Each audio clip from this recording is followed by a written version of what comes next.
안녕하세요, 여러분. 오늘은 60대 이상 어르신들이 밤마다 겪는 그 고민에 대해 이야기해 보려고 합니다. 바로 밤에 자꾸 화장실에 가게 되는 문제입니다. 혹시 여러분도 밤에 잠들었다가 소변이 마려워서 깨어나신 적이 있으신가요? 한 번도 아니고 두 번, 세 번씩 말입니다. 이런 증상을 의학적으로는 야간뇨라고 부릅니다. 야간뇨는 밤에 잠을 자다가 소변을 보기 위해 일어나는 증상을 말합니다. 많은 어르신들이 이 문제로 고생하고 계십니다. 잠을 제대로 못 자니까 낮에 피곤하시죠. 화장실 가려고 일어나다가 넘어질까봐 걱정도 되시고요. 오늘 이 영상을 끝까지 보시면 야간뇨가 왜 생기는지, 어떻게 하면 단 하루만 해도 개선할 수 있는지 자세히 알려드리겠습니다. 실제로 많은 분들이 오늘 알려드릴 방법들을 실천하신 후 첫날부터 밤에 깨는 횟수가 줄어들었다고 말씀해 주셨습니다. 특히 마지막에 알려드릴 3가지 핵심 방법은 정말 효과가 뛰어납니다. 다만 오늘 말씀드리는 내용은 일반적인 건강 정보이며 개인의 상황에 따라 다를 수 있습니다. 심각한 증상이 있거나 지속적인 문제가 있으시면 반드시 의사와 상담하시기 바랍니다. 이제 본격적으로 시작해 보겠습니다. 먼저 실제 사례를 하나 들려드리겠습니다. 경기도에 사시는 김영수 어르신 이야기입니다.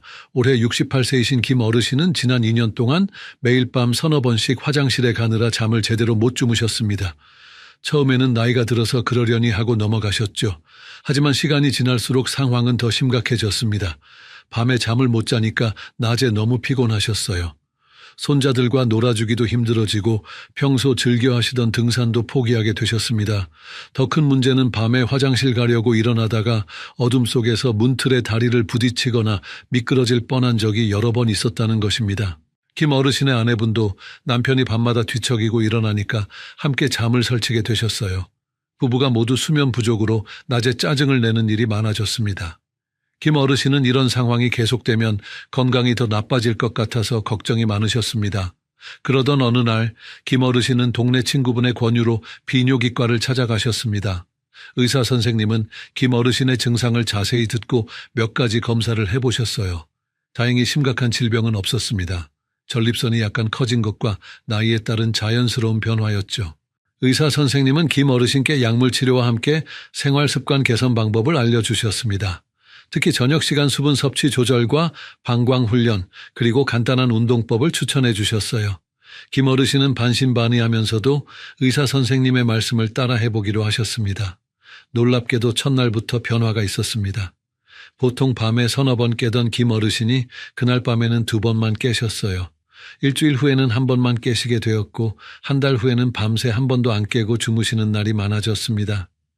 김 어르신은 오랜만에 깊은 잠을 잘 수 있게 되어서 너무 기뻐하셨어요. 낮에도 활기가 돌아오셨습니다. 다시 등산을 시작하셨고 손자들과 공원에서 뛰어놀 수 있는 체력도 생기셨어요. 부인분도 함께 숙면을 취할 수 있게 되어서 부부 관계도 훨씬 좋아지셨습니다. 김 어르신은 지금도 의사 선생님이 알려주신 방법들을 꾸준히 실천하고 계시며 야간뇨 문제는 거의 해결된 상태입니다. 하지만 모든 분이 김 어르신처럼 적절한 치료를 받는 것은 아닙니다. 반대 사례도 들려드리겠습니다. 서울에 사시는 박순자 할머니 이야기입니다. 올해 72세이신 박 할머니는 3년 전부터 야간뇨 증상이 시작되셨습니다. 처음에는 김 어르신처럼 나이 때문이라고 생각하고 그냥 참고 지내셨어요. 박 할머니는 밤에 화장실 가는 것이 부끄럽다고 생각하셨습니다. 자식들에게도 말씀하지 않으셨고 병원에 가는 것도 꺼려 하셨어요. 그냥 물을 적게 마시면 되겠지 하는 생각으로 하루 종일 수분 섭취를 극도로 제한하셨습니다. 하지만 이런 방법은 오히려 역효과를 불러왔습니다. 수분 섭취를 너무 줄이니까 변비가 생겼고 소변이 진해져서 방광 자극이 더 심해졌어요. 또한 탈수 증상으로 어지럼증과 두통이 자주 생기기 시작했습니다. 그럼에도 박 할머니는 계속 혼자서 해결하려고 노력하셨습니다. 시간이 지나면서 박 할머니의 상황은 더욱 악화되었습니다. 밤에 5번, 6번씩 화장실에 가게 되었고 낮에도 소변이 자주 마려웠어요. 수면 부족으로 인한 피로가 누적되면서 면역력이 떨어져 감기에 자주 걸리게 되었습니다. 더 심각한 문제가 발생한 것은 지난 겨울이었습니다. 박 할머니는 밤에 화장실에 가려고 일어나다가 어둠 속에서 방향 감각을 잃고 넘어지셨어요. 다행히 큰 부상은 없었지만 허리를 삐끗하여 몇 주 동안 거동이 불편하셨습니다.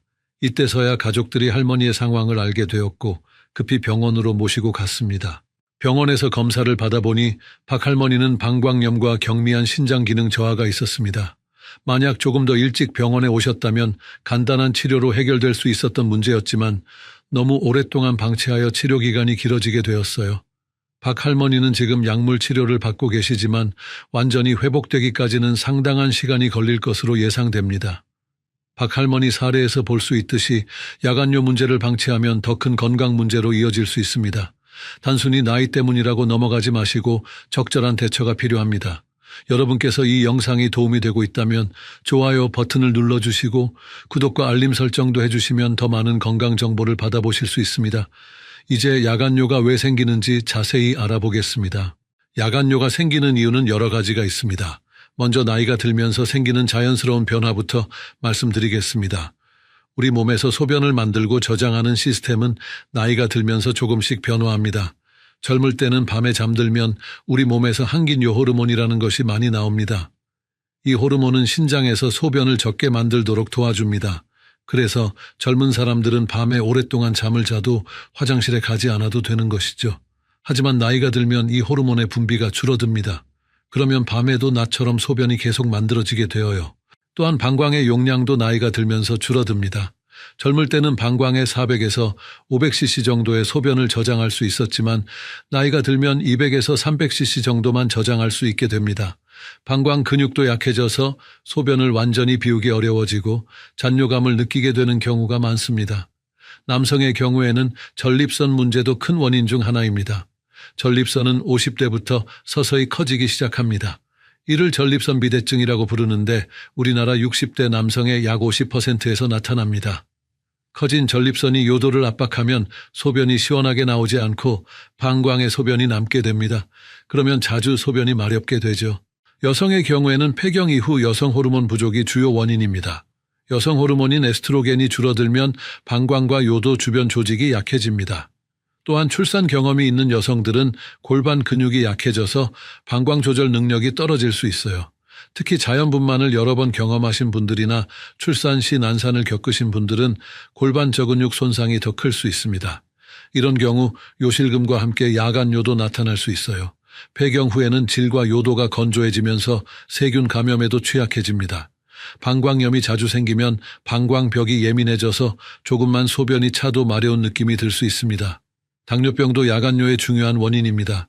당뇨병이 있으면 혈당이 높아져서 신장에서 포도당을 걸러내기 위해 많은 양의 소변을 만들게 됩니다. 특히 밤에 혈당 조절이 잘 안 되면 야간요가 더 심해질 수 있어요. 우리나라 65세 이상 어르신 중 약 28%가 당뇨병을 앓고 있다는 통계가 있습니다. 심장질환이나 신장질환도 야간요와 관련이 있습니다. 심장 기능이 약해지면 낮에 다리에 쌓였던 체액이 밤에 누워있을 때 심장으로 돌아오면서 소변량이 증가합니다. 신장 기능이 떨어져도 소변 농축 능력이 약해져서 밤에도 많은 양의 소변이 만들어집니다. 약물도 야간요의 원인이 될 수 있습니다. 특히 고혈압 치료제 중 이뇨제를 복용하시는 분들은 밤에도 소변량이 증가할 수 있어요. 또한 수면제나 일부 한구울제도 방광 기능에 영향을 줄 수 있습니다. 생활 습관도 중요한 요인입니다. 저녁에 과도하게 수분을 섭취하거나 카페인이나 알코올을 많이 드시면 야간요가 심해집니다. 카페인은 방광을 자극하고 이뇨작용을 하며 알코올도 항긴요 호르몬의 분비를 억제해서 소변량을 증가시킵니다. 스트레스와 불안감도 야간요와 관련이 있습니다. 스트레스를 받으면 자율신경계가 불안정해져서 방광 기능에 영향을 줄 수 있어요. 또한 잠을 제대로 못 자면 호르몬 균형이 깨져서 야간요가 더 심해지는 악순환이 생기기도 합니다. 이렇게 야간요의 원인은 매우 다양합니다.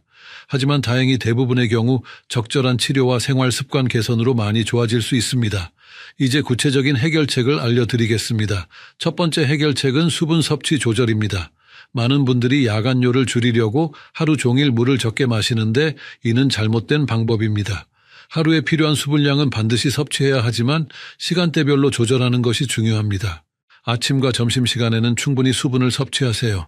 하루 필요한 수분의 약 70%를 오후 4시 이전에 마시는 것이 좋습니다. 저녁 6시 이후에는 수분 섭취를 점진적으로 줄이고 잠들기 2-3시간 전부터는 최소한으로 제한하세요.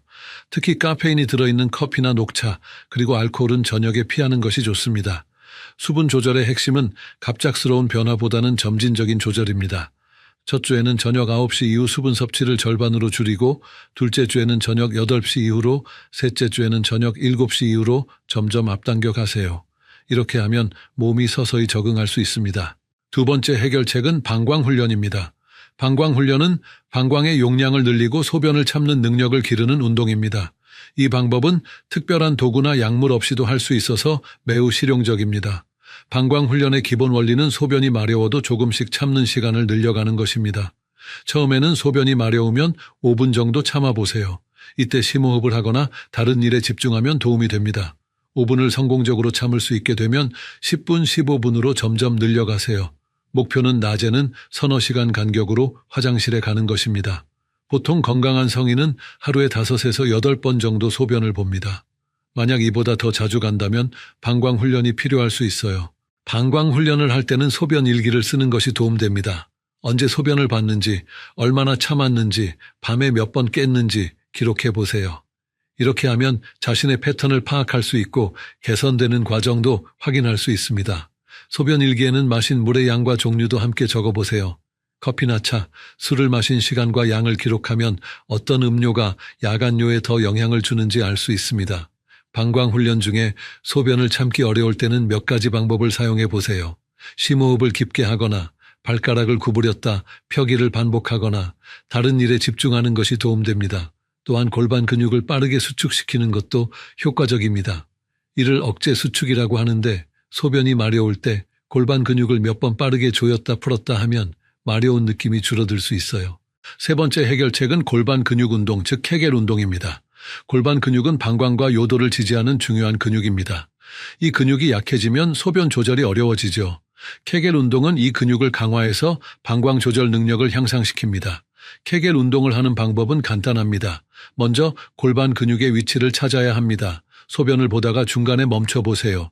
이때 사용되는 근육이 바로 골반 근육입니다. 또는 항문을 조이는 것처럼 하면서 동시에 질이나 요도 주변을 조이는 느낌을 찾으면 됩니다. 운동할 때는 이 근육을 5초 동안 조였다가 5초 동안 풀어주세요. 이를 10번씩 하루에 3번 반복합니다. 처음에는 근육을 찾기 어려울 수 있지만 꾸준히 하다 보면 점점 쉬워집니다. 중요한 것은 복근이나 엉덩이 근육에 힘을 주지 말고 골반 근육만 사용하는 것입니다. 케겔 운동의 장점은 언제 어디서나 할 수 있다는 것입니다.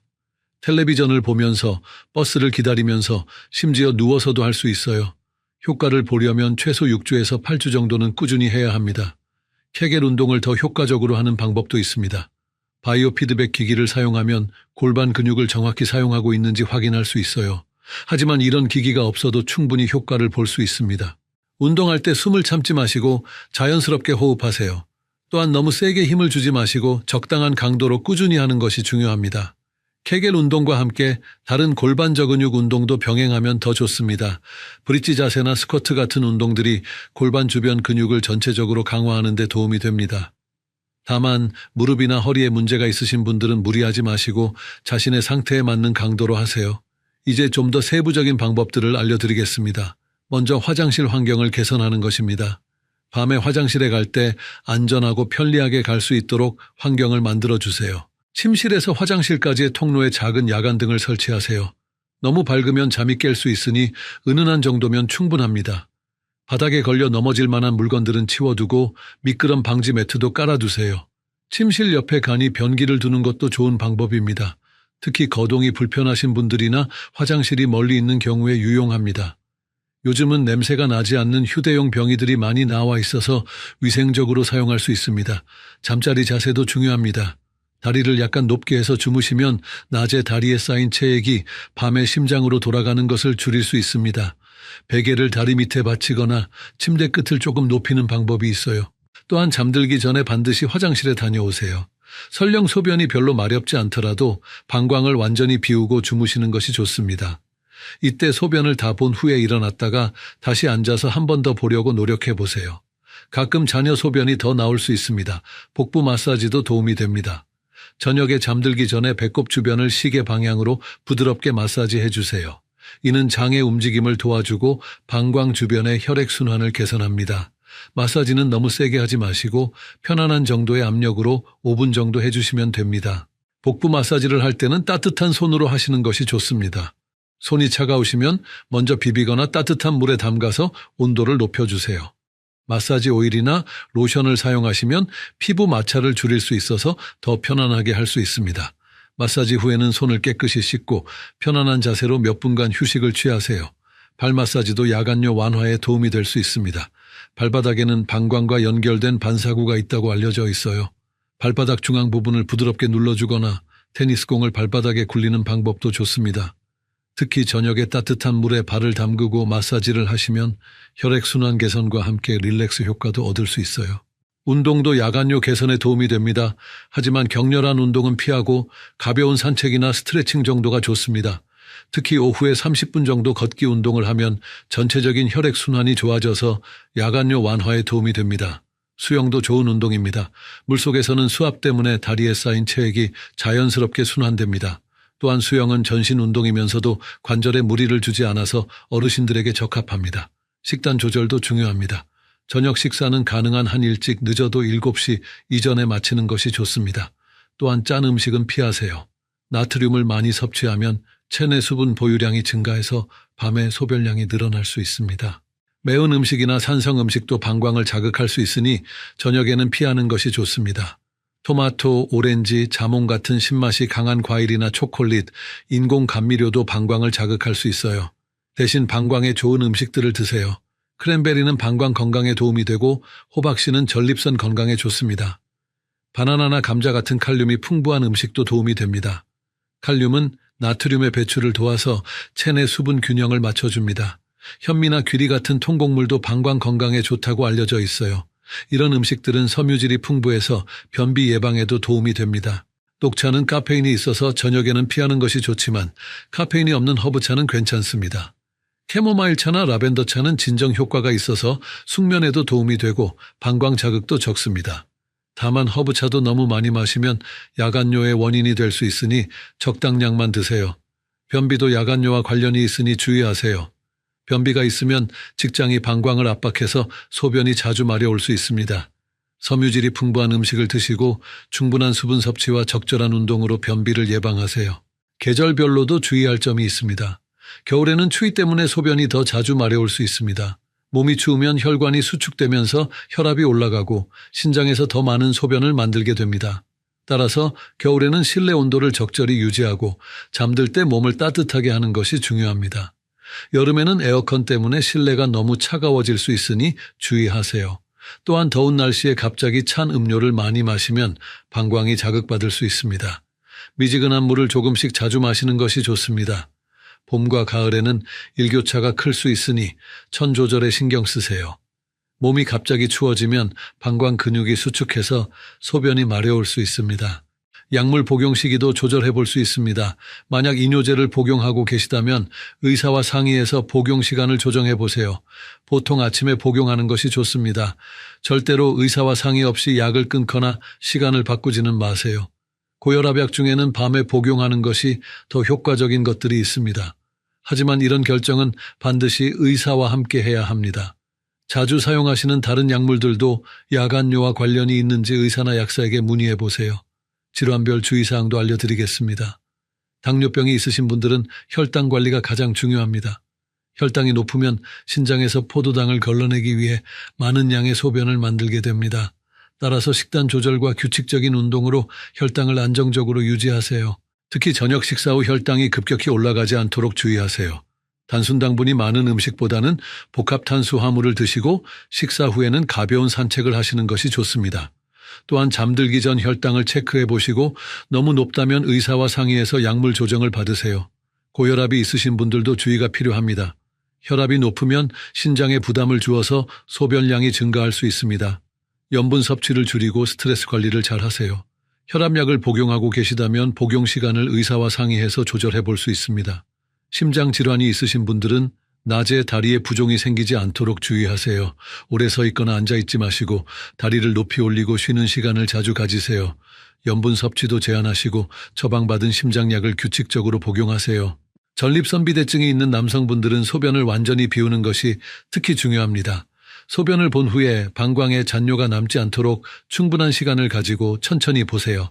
또한 변비를 피하시고 장시간 앉아 있는 것을 피하세요. 여성분들 중에서 요실금이 있으신 분들은 케겔 운동을 더욱 열심히 하셔야 합니다. 또한 기침이나 재채기를 할 때 소변이 새지 않도록 미리 골반 근육에 힘을 주는 연습을 하세요. 이제 자주 묻는 질문들에 대해 답변해 드리겠습니다. 첫 번째 질문은 야간요가 있을 때 물을 아예 안 마셔도 되는지입니다. 절대로 그렇지 않습니다. 수분 섭취를 너무 제한하면 탈수가 되고 오히려 소변이 진해져서 방광을 더 자극할 수 있습니다. 하루에 필요한 수분량은 반드시 드시되 시간대를 조절하는 것이 중요합니다. 두 번째 질문은 야간요 개선에 도움이 되는 약초나 건강식품이 있는지입니다. 호박씨 추출물이나 소팔메토는 전립선 건강에 도움이 될 수 있습니다. 크랜베리도 방광 건강에 좋다고 알려져 있어요. 하지만 이런 것들은 보조적인 역할일 뿐이고 다른 약물과의 상호작용이 있을 수 있으니 복용 전에 의사와 상의하세요. 세 번째 질문은 야간요가 치매나 다른 뇌 질환과 관련이 있는지입니다. 실제로 관련이 있을 수 있습니다. 뇌에서 방광을 조절하는 신경이 손상되면 야간요가 생길 수 있어요. 또한 치매 초기에는 화장실 가는 것을 깜빡하거나 밤낮을 구분하지 못해서 야간요가 심해질 수 있습니다. 따라서 갑자기 야간요가 심해지면 신경과 검사도 받아보시는 것이 좋습니다. 네 번째 질문은 야간요 때문에 수면제를 먹어도 되는지입니다. 수면제는 신중하게 사용해야 합니다. 일부 수면제는 방광 기능에 영향을 줄 수 있고 밤에 일어나야 할 때 몸이 너무 무거워서 낙상 위험이 증가할 수 있어요. 수면제를 사용하기 전에 먼저 야간요 자체를 치료하는 것이 우선입니다. 다섯 번째 질문은 야간요가 유전되는지입니다. 직접적인 유전은 아니지만 가족력이 있을 수 있습니다. 부모님이 전립선비대증이나 방광 문제가 있었다면 자녀도 비슷한 문제가 생길 가능성이 높아요. 또한 당뇨병이나 고혈압 같은 질환들도 가족력이 있고 이런 질환들이 야간요의 원인이 될 수 있습니다. 여섯 번째 질문은 야간요가 있을 때 기저귀를 사용해도 되는지입니다. 일시적으로는 괜찮지만 장기적으로는 권장하지 않습니다. 기저귀에 의존하게 되면 방광 훈련을 소홀히 할 수 있고 피부 트러블이나 감염의 위험도 있어요. 대신 야간요를 근본적으로 치료하는 것이 좋습니다. 여러분, 지금까지 제가 말씀드린 내용들이 도움이 되셨나요? 더 많은 건강 정보를 받아보시려면 구독 버튼을 꼭 눌러주시고 벨 아이콘도 눌러서 알림을 설정해 주세요. 그러면 새로운 영상이 올라올 때마다 바로 확인하실 수 있습니다. 이제 오늘 배운 내용을 정리해 보겠습니다. 야간요는 단순히 나이 때문만이 아니라 여러 가지 원인이 복합적으로 작용해서 생기는 문제입니다. 하지만 적절한 방법으로 충분히 개선할 수 있습니다. 가장 중요한 세 가지 방법을 다시 한번 말씀드리겠습니다. 첫째, 수분 섭취를 시간대별로 조절하세요. 아침과 점심에는 충분히 마시고 저녁에는 점점 줄여가세요. 둘째, 방광 훈련을 통해 소변을 참는 시간을 점점 늘려가세요. 셋째, 케겔 운동으로 골반 근육을 강화하세요. 이 세 가지 방법만 제대로 실천하셔도 많은 분들이 일주일 내에 변화를 느끼실 수 있습니다. 특히 첫날부터 효과를 보시는 분들도 많습니다. 이제 일주일 도전 과제를 드리겠습니다. 오늘부터 일주일 동안 다음 세 가지를 실천해 보세요. 첫째, 오후 6시 이후에는 수분 섭취를 평소의 절반으로 줄이세요. 둘째, 소변이 마려워도 5분씩 참는 연습을 하세요. 셋째, 하루에 3번씩 케겔 운동을 하세요. 매일 밤에 몇 번 깼는지 기록해 보시고 일주일 후에 처음과 비교해 보세요. 분명 변화를 느끼실 수 있을 것입니다. 만약 일주일 후에도 전혀 개선이 없다면 반드시 병원에 가서 정확한 진단을 받아보세요. 다음 주에는 어르신들의 또 다른 고민인 무릎 관절염에 대해 다뤄보겠습니다. 무릎이 아파서 계단 오르내리기가 힘드신 분들, 오래 걷기가 어려우신 분들을 위한 특별한 운동법과 관리 방법을 알려드릴 예정입니다. 특히 집에서 쉽게 할 수 있는 무릎 강화 운동과 통증 완화 방법을 상세히 설명드리겠습니다. 마지막으로 다시 한번 강조드리지만 오늘 말씀드린 내용은 일반적인 건강 정보입니다. 개인의 건강 상태나 복용 중인 약물에 따라 적용이 달라질 수 있으니 심각한 증상이 있거나 지속적인 문제가 있으시면 반드시 의료진과 상담하시기 바랍니다. 특히 갑자기 야간요가 심해지거나 소변에 피가 섞여 나오거나 열이 나는 등의 증상이 있으면 즉시 병원에 가셔야 합니다. 여러분의 건강한 밤잠을 위해 오늘 알려드린 방법들을 꼭 실천해 보세요. 좋은 잠은 건강한 삶의 기초입니다. 다음 주에 더 유익한 내용으로 찾아뵙겠습니다. 구독과 좋아요 그리고 댓글로 응원해 주세요. 감사합니다. 어르신 여러분 안녕하세요. 오늘은 정말 중요한 이야기를 나누려고 합니다. 혹시 밤에 잠자리에 들면서 이런 생각 해보신 적 있으시나요? 내가 언젠가 혼자서는 생활하기 어려워지면 어떻게 될까? 자식들에게 짐이 될까? 요양원에 가야 할까 하는 걱정 말입니다. 사실 많은 어르신들이 이런 고민을 하고 계십니다. 나이가 들수록 몸이 예전 같지 않다고 느끼시죠? 계단 오르기가 힘들어지고 무거운 것을 들기 어려워지고 기억력도 예전 같지 않습니다. 하지만 오늘 제가 전해드릴 이야기를 들으시면 요양원이 유일한 선택이 아니라는 것을 아실 수 있을 겁니다. 통계청 자료에 따르면 2023년 우리나라 노인 인구는 950만 명으로 전체 인구의 18.4%에 달합니다. 하지만 현실적으로는 신체 기능이 떨어지면서 어쩔 수 없이 요양시설을 선택하는 경우가 많습니다. 그런데 정말 다른 방법은 없을까요? 오늘 이 영상을 끝까지 보시면 요양원에 가지 않고도 집에서 안전하고 건강하게 지낼 수 있는 현실적인 방법들을 알게 되실 겁니다. 특히 우리나라에서 실제로 이용할 수 있는 제도와 서비스들을 중심으로 말씀드리겠습니다. 다만 제가 말씀드리는 내용은 일반적인 건강 정보이며 개인의 건강 상태나 질병에 따라 다를 수 있습니다. 구체적인 의료 상담이 필요한 경우에는 반드시 의사나 전문가와 상의하시기 바랍니다. 먼저 실제 사례부터 들려드리겠습니다. 부산에 사시는 76세 김모 할머니 이야기입니다. 할머니는 3년 전 넘어져서 다리를 다친 후 혼자 생활하기 어려워졌습니다. 계단을 오르내리기 힘들고 장보기도 힘들어졌죠. 자식들은 요양원을 권했지만 할머니는 평생 살던 집을 떠나고 싶지 않았습니다. 그때 할머니가 알게 된 것이 바로 노인 맞춤 돌봄 서비스였습니다. 이는 보건복지부에서 운영하는 공식 제도로 65세 이상 기초생활수급자나 차상위계층, 기초연금수급자 중 돌봄이 필요한 어르신들에게 제공됩니다. 처음에는 반신반의했죠. 정말 집에서도 안전하게 지낼 수 있을까 하는 걱정이 앞섰습니다. 하지만 용기를 내어 주민센터에 신청해보니 생각보다 절차가 간단했습니다. 대상자 선정 도구를 통해 평가를 받고 할머니의 경우 돌봄이 필요하다고 인정받았습니다. 매주 3회 정도 생활지원사가 방문해서 집안 청소와 식사 준비를 도와주었습니다. 할머니 혼자서는 힘들었던 빨래와 설거지도 함께 했죠. 그리고 가장 중요한 것은 할머니의 안부를 정기적으로 확인해 준다는 점이었습니다. 할머니는 당뇨가 있어서 혈당 관리가 중요했는데 생활지원사가 복약 관리도 도와주었습니다. 또한 간단한 운동도 함께 했죠. 집안에서 할 수 있는 스트레칭과 근력 운동을 배워서 매일 실천했습니다. 처음 한 달 동안은 적응이 쉽지 않았습니다. 낯선 사람이 집에 오는 것이 어색했고 도움을 받는다는 것 자체가 자존심 상하는 일이었죠. 하지만 시간이 지나면서 할머니는 이 서비스의 진짜 가치를 깨달았습니다. 요양원에 간 친구들과 달리 할머니는 여전히 자신의 공간에서 자신만의 리듬으로 생활할 수 있었습니다. 아침에 일어나는 시간도 식사하는 시간도 텔레비전 보는 시간도 모두 자신이 정할 수 있었죠.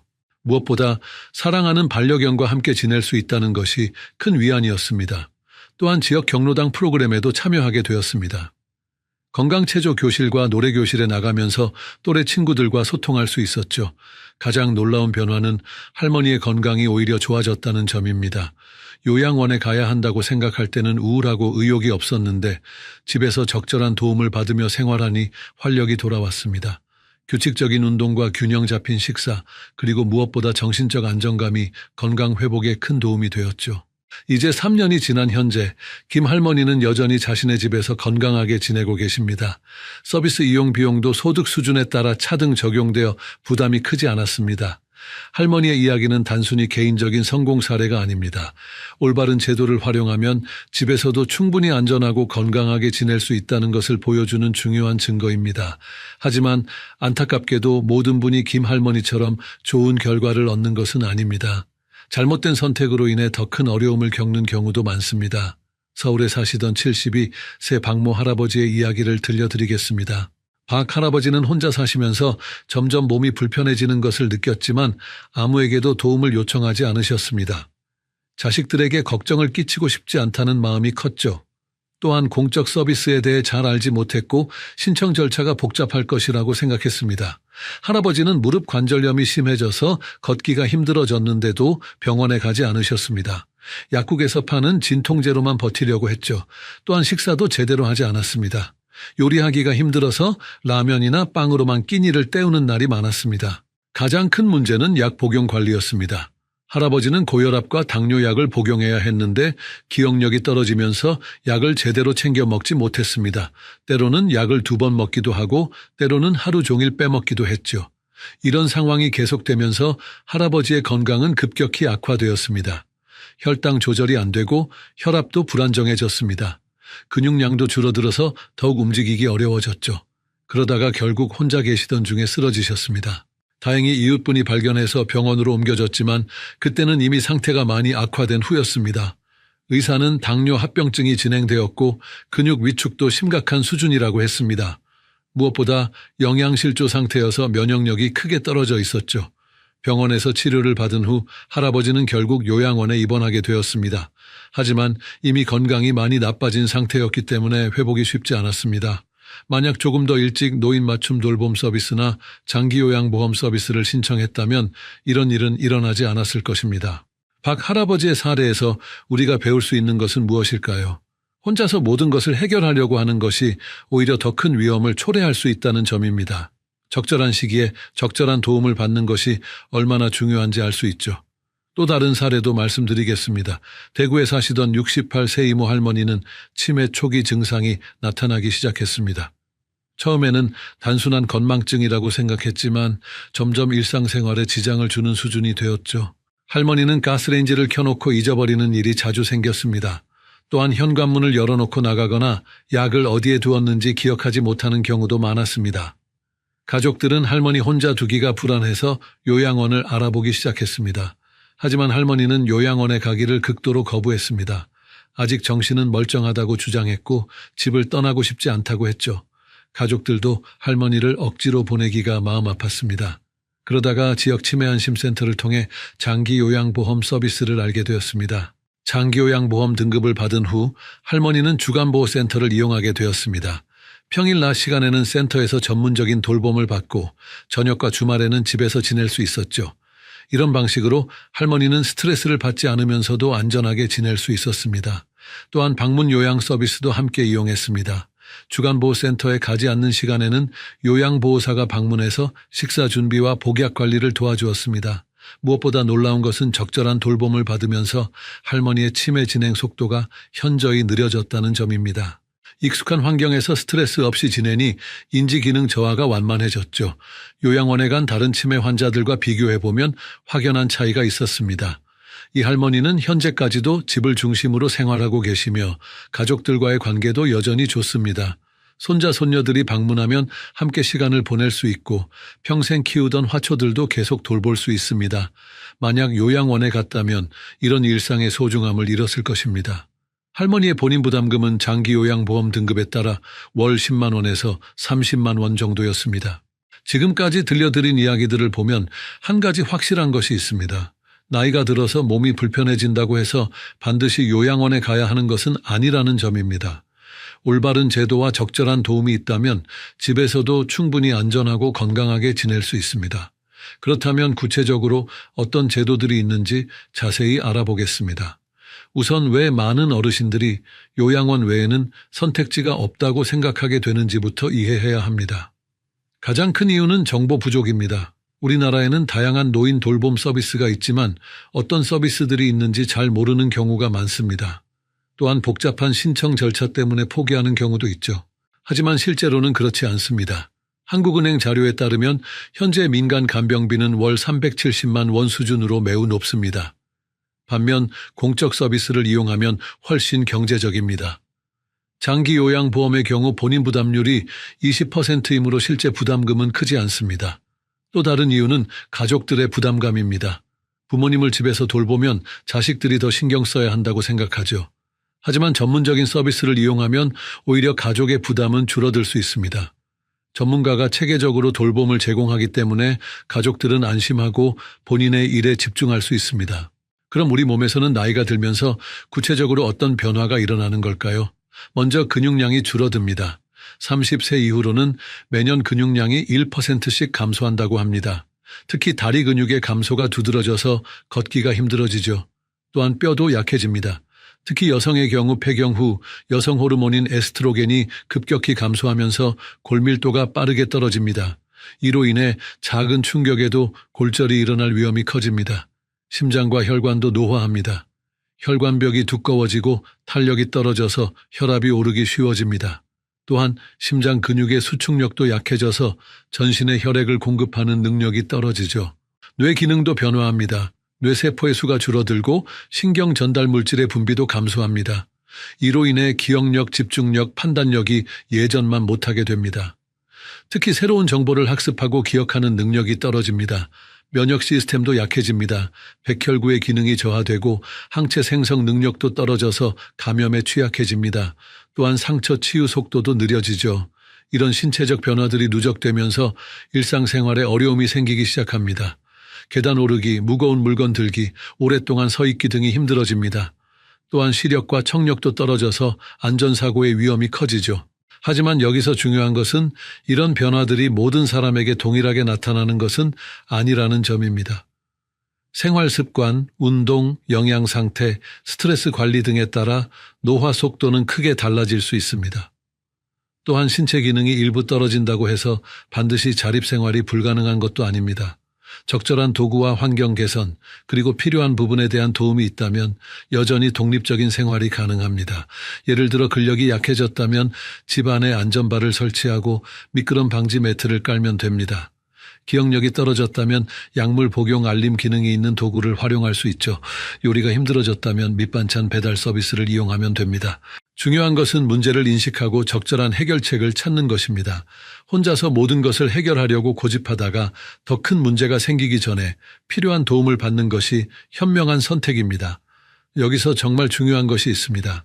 지금까지 말씀드린 내용들이 여러분에게 도움이 되셨다면 꼭 구독 버튼을 눌러주시고 좋아요도 부탁드립니다. 이런 유용한 건강 정보를 더 많은 어르신들이 볼 수 있도록 도와주세요. 여러분의 작은 행동이 다른 분들에게 큰 도움이 될 수 있습니다. 그렇다면 구체적으로 어떤 해결책들이 있는지 알아보겠습니다. 첫 번째는 국가에서 제공하는 공적 돌봄 서비스입니다.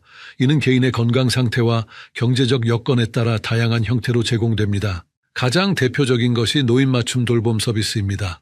이는 65세 이상 기초생활수급자, 차상위계층, 기초연금수급자 중 돌봄이 필요한 어르신들에게 제공됩니다.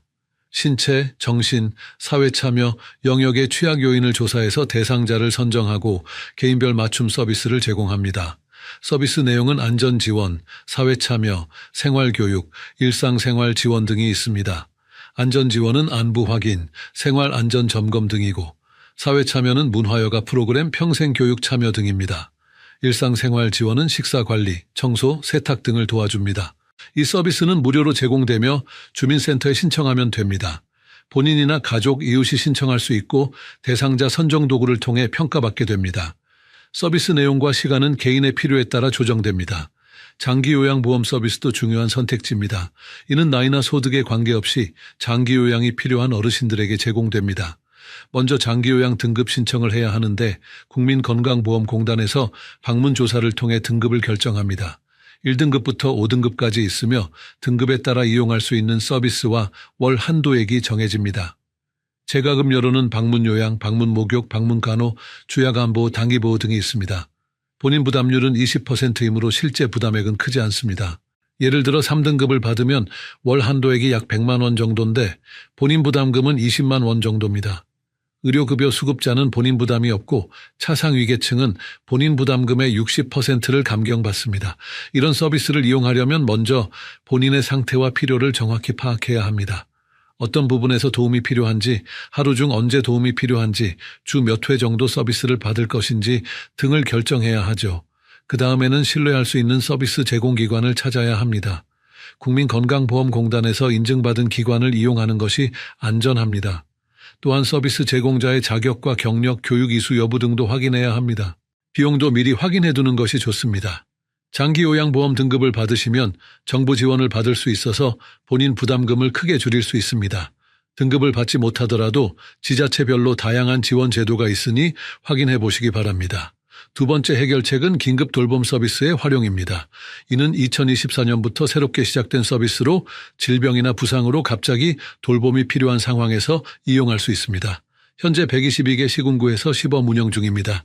질병, 부상, 갑작스러운 주돌봄자의 부재로 혼자 일상생활을 수행하기 어려운 경우 이용할 수 있습니다. 소득 수준에 관계없이 요건을 갖추면 서비스를 받을 수 있으며 소득에 따라 본인 부담이 차등 적용됩니다. 서비스는 최대 30일 이내 72시간 범위에서 이용할 수 있습니다. 재가 돌봄, 가사 지원, 이동 지원 등의 서비스를 제공받을 수 있죠.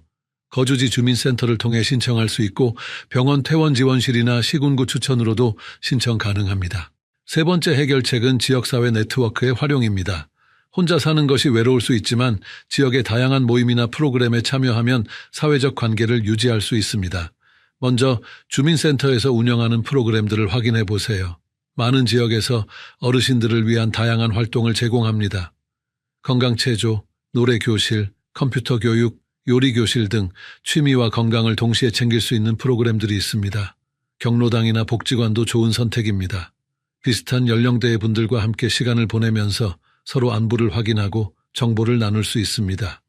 또한 정기적으로 건강검진이나 상담 서비스도 제공받을 수 있습니다. 종교기관도 중요한 역할을 합니다. 교회, 절, 성당 등에서는 어르신들을 위한 다양한 돌봄 프로그램을 운영합니다. 정기적인 방문이나 전화 안부, 응급시 도움 등을 제공하는 경우가 많죠. 종교적 믿음이 있으시다면 이런 공동체의 도움을 받는 것도 좋은 방법입니다. 자원봉사단체와 연결되는 것도 도움이 됩니다. 많은 대학생들이나 젊은 직장인들이 어르신 돌봄 봉사에 참여하고 있습니다. 정기적으로 방문해서 말벗이 되어주거나 간단한 집안일을 도와주거나 병원 동행 등의 서비스를 제공합니다. 이웃과의 관계도 소중히 해야 합니다. 옆집, 윗집, 아랫집 이웃들과 평소에 인사를 나누고 안부를 묻는 관계를 유지하면 응급 상황에서 도움을 받을 수 있습니다. 서로의 연락처를 교환하고 며칠 동안 모습이 보이지 않으면 확인해달라고 부탁하는 것도 좋습니다. 이런 사회적 네트워크를 구축할 때는 너무 부담스럽게 생각하지 마세요. 작은 관심과 참여부터 시작하면 됩니다. 처음에는 어색할 수 있지만 시간이 지나면서 자연스럽게 관계가 형성됩니다. 네 번째 해결책은 주거 환경 개선입니다. 집 안에서의 안전사고를 예방하기 위해 환경을 정비하는 것이 중요합니다. 장기요양보험에서는 재가노인주택 안전환경 조성 사업을 통해 낙상, 화재, 위생, 편의 등의 품목을 지원합니다. 화장실과 현관에 안전바를 설치하고 계단과 문턱에 미끄럼 방지 테이프를 붙이는 것이 기본입니다. 조명도 밝게 하고 전선 정리로 걸려 넘어지는 것을 방지해야 합니다. 응급 상황에 대비해 비상연락처를 잘 보이는 곳에 붙여두는 것도 중요합니다. 이제 계절별로 주의해야 할 점들을 말씀드리겠습니다. 먼저 봄철입니다. 봄에는 일교차가 크기 때문에 감기에 걸리기 쉽습니다. 아침 저녁으로는 쌀쌀하다가 낮에는 따뜻해지므로 옷을 겹쳐 입어서 조절할 수 있도록 준비하세요. 또한 봄에는 황사와 미세먼지가 많습니다. 호흡기가 약한 어르신들은 특히 주의해야 합니다.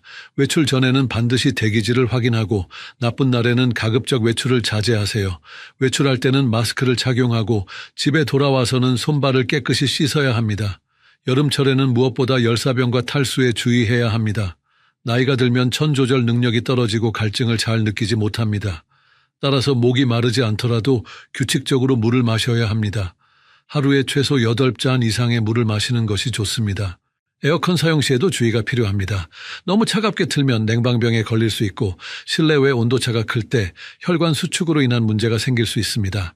실내 온도는 섭씨 26도에서 28도 정도로 유지하는 것이 적당합니다. 가을철에는 독감 예방접종을 꼭 받으셔야 합니다. 어르신들은 독감에 걸리면 폐렴 등 합병증으로 이어질 위험이 높기 때문입니다. 보통 10월에서 11월 사이에 접종받는 것이 좋습니다. 또한 가을에는 관절염이 악화되기 쉽습니다. 날씨가 쌀쌀해지면서 관절 주변 근육이 경직되고 혈액순환이 나빠지기 때문입니다. 관절 부위를 따뜻하게 유지하고 실내에서라도 가벼운 스트레칭을 꾸준히 하시기 바랍니다.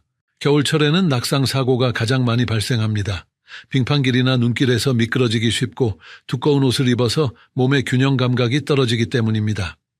외출 시에는 미끄럼 방지 신발을 신고 가급적 보조기구를 사용하는 것이 좋습니다. 실내에서도 주의해야 합니다. 난방기구 사용으로 인한 화재나 일산화탄소 중독 위험이 있습니다. 전기장판이나 전기담요를 사용할 때는 과열되지 않도록 주의하고 연탄이나 가스난방을 사용할 때는 반드시 환기를 해야 합니다. 질환별로도 주의사항이 다릅니다. 먼저 고혈압이 있는 분들은 겨울철에 특히 조심해야 합니다. 추위에 노출되면 혈관이 수축되면서 혈압이 급상승할 수 있기 때문입니다. 외출 전에는 충분히 몸을 따뜻하게 하고 급격한 온도 변화를 피해야 합니다. 당뇨병 환자분들은 발 관리에 특별히 신경 써야 합니다. 당뇨병으로 인해 혈액순환이 나빠지고 감각이 둔해져서 상처가 생겨도 모르는 경우가 많습니다. 매일 발을 확인하고 상처가 있으면 즉시 치료받아야 합니다. 관절염이 있는 분들은 무리한 운동을 피하고 관절에 부담이 적은 운동을 선택해야 합니다. 수영이나 물속 걷기 운동이 좋고 실내에서는 의자에 앉아서 할 수 있는 스트레칭이 도움됩니다. 치매나 인지 저하가 있는 분들은 규칙적인 생활 패턴을 유지하는 것이 중요합니다. 매일 같은 시간에 일어나고 식사하고 잠자리에 드는 것이 도움됩니다. 또한 익숙한 환경을 유지하고 갑작스러운 변화를 피하는 것이 좋습니다. 약 복용과 관련해서도 중요한 정보를 말씀드리겠습니다. 많은 어르신들이 여러 가지 약을 동시에 복용하고 계시는데 이때 약물 상호작용에 주의해야 합니다. 새로운 약을 처방받을 때는 현재 복용 중인 모든 약을 의사에게 알려주셔야 합니다. 아침에 복용하는 약과 저녁에 복용하는 약을 구분해서 관리하는 것도 중요합니다. 혈압약의 경우 대부분 아침에 복용하는 것이 좋고 수면제나 일부 한구울제는 저녁에 복용하는 것이 효과적입니다. 식사와 함께 복용해야 하는 약과 공복에 복용해야 하는 약도 구분해야 합니다. 위장보호제나 소화제는 식사 전에 복용하는 것이 좋고 진통제나 항생제는 식사 후에 복용하는 것이 위장 자극을 줄일 수 있습니다. 약을 깜빡하고 빼먹었을 때의 대처법도 알아두셔야 합니다. 일반적으로는 생각난 즉시 복용하면 되지만 다음 복용 시간이 가까우면 건너뛰는 것이 좋습니다. 절대로 한 번에 2번 분량을 복용해서는 안 됩니다. 또한 약의 보관 방법도 중요합니다. 대부분의 약은 직사광선을 피하고 서늘하고 건조한 곳에 보관해야 합니다.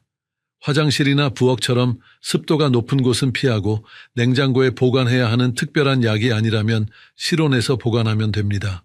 유통기한이 지난 약은 절대 복용하지 마시고 남은 약을 다른 사람과 나눠 먹는 것도 위험합니다. 같은 증상이라도 개인의 건강 상태나 다른 복용 약물에 따라 적합한 약이 다를 수 있기 때문입니다. 이제 많은 분들이 궁금해하시는 질문들에 답변 드리겠습니다. 첫 번째 질문은 공적 서비스를 이용하면 정말 요양원보다 비용이 적게 드는지에 대한 것입니다. 실제로는 경우에 따라 다릅니다. 장기요양보험 등급을 받아서 재가급여를 이용하는 경우 본인 부담률이 20%이므로 월 10만 원에서 30만 원 정도면 충분합니다. 노인맞춤 돌봄 서비스는 소득에 따라 차등 적용되거나 무료로 제공됩니다. 반면 요양원의 경우 2025년 기준으로 1등급자가 한 달 이용할 때 본인 부담금이 약 54만 원 정도입니다. 따라서 경증에서 중등도 돌봄이 필요한 경우에는 재가 서비스가 확실히 경제적입니다. 하지만 24시간 전문적인 돌봄이 필요한 중증 상태라면 비용 차이가 크지 않을 수 있습니다. 이런 경우에는 주간에는 재가 서비스를 받고 야간에는 가족이 돌보거나 단기보호 서비스를 병행하는 방법을 고려해 볼 수 있습니다.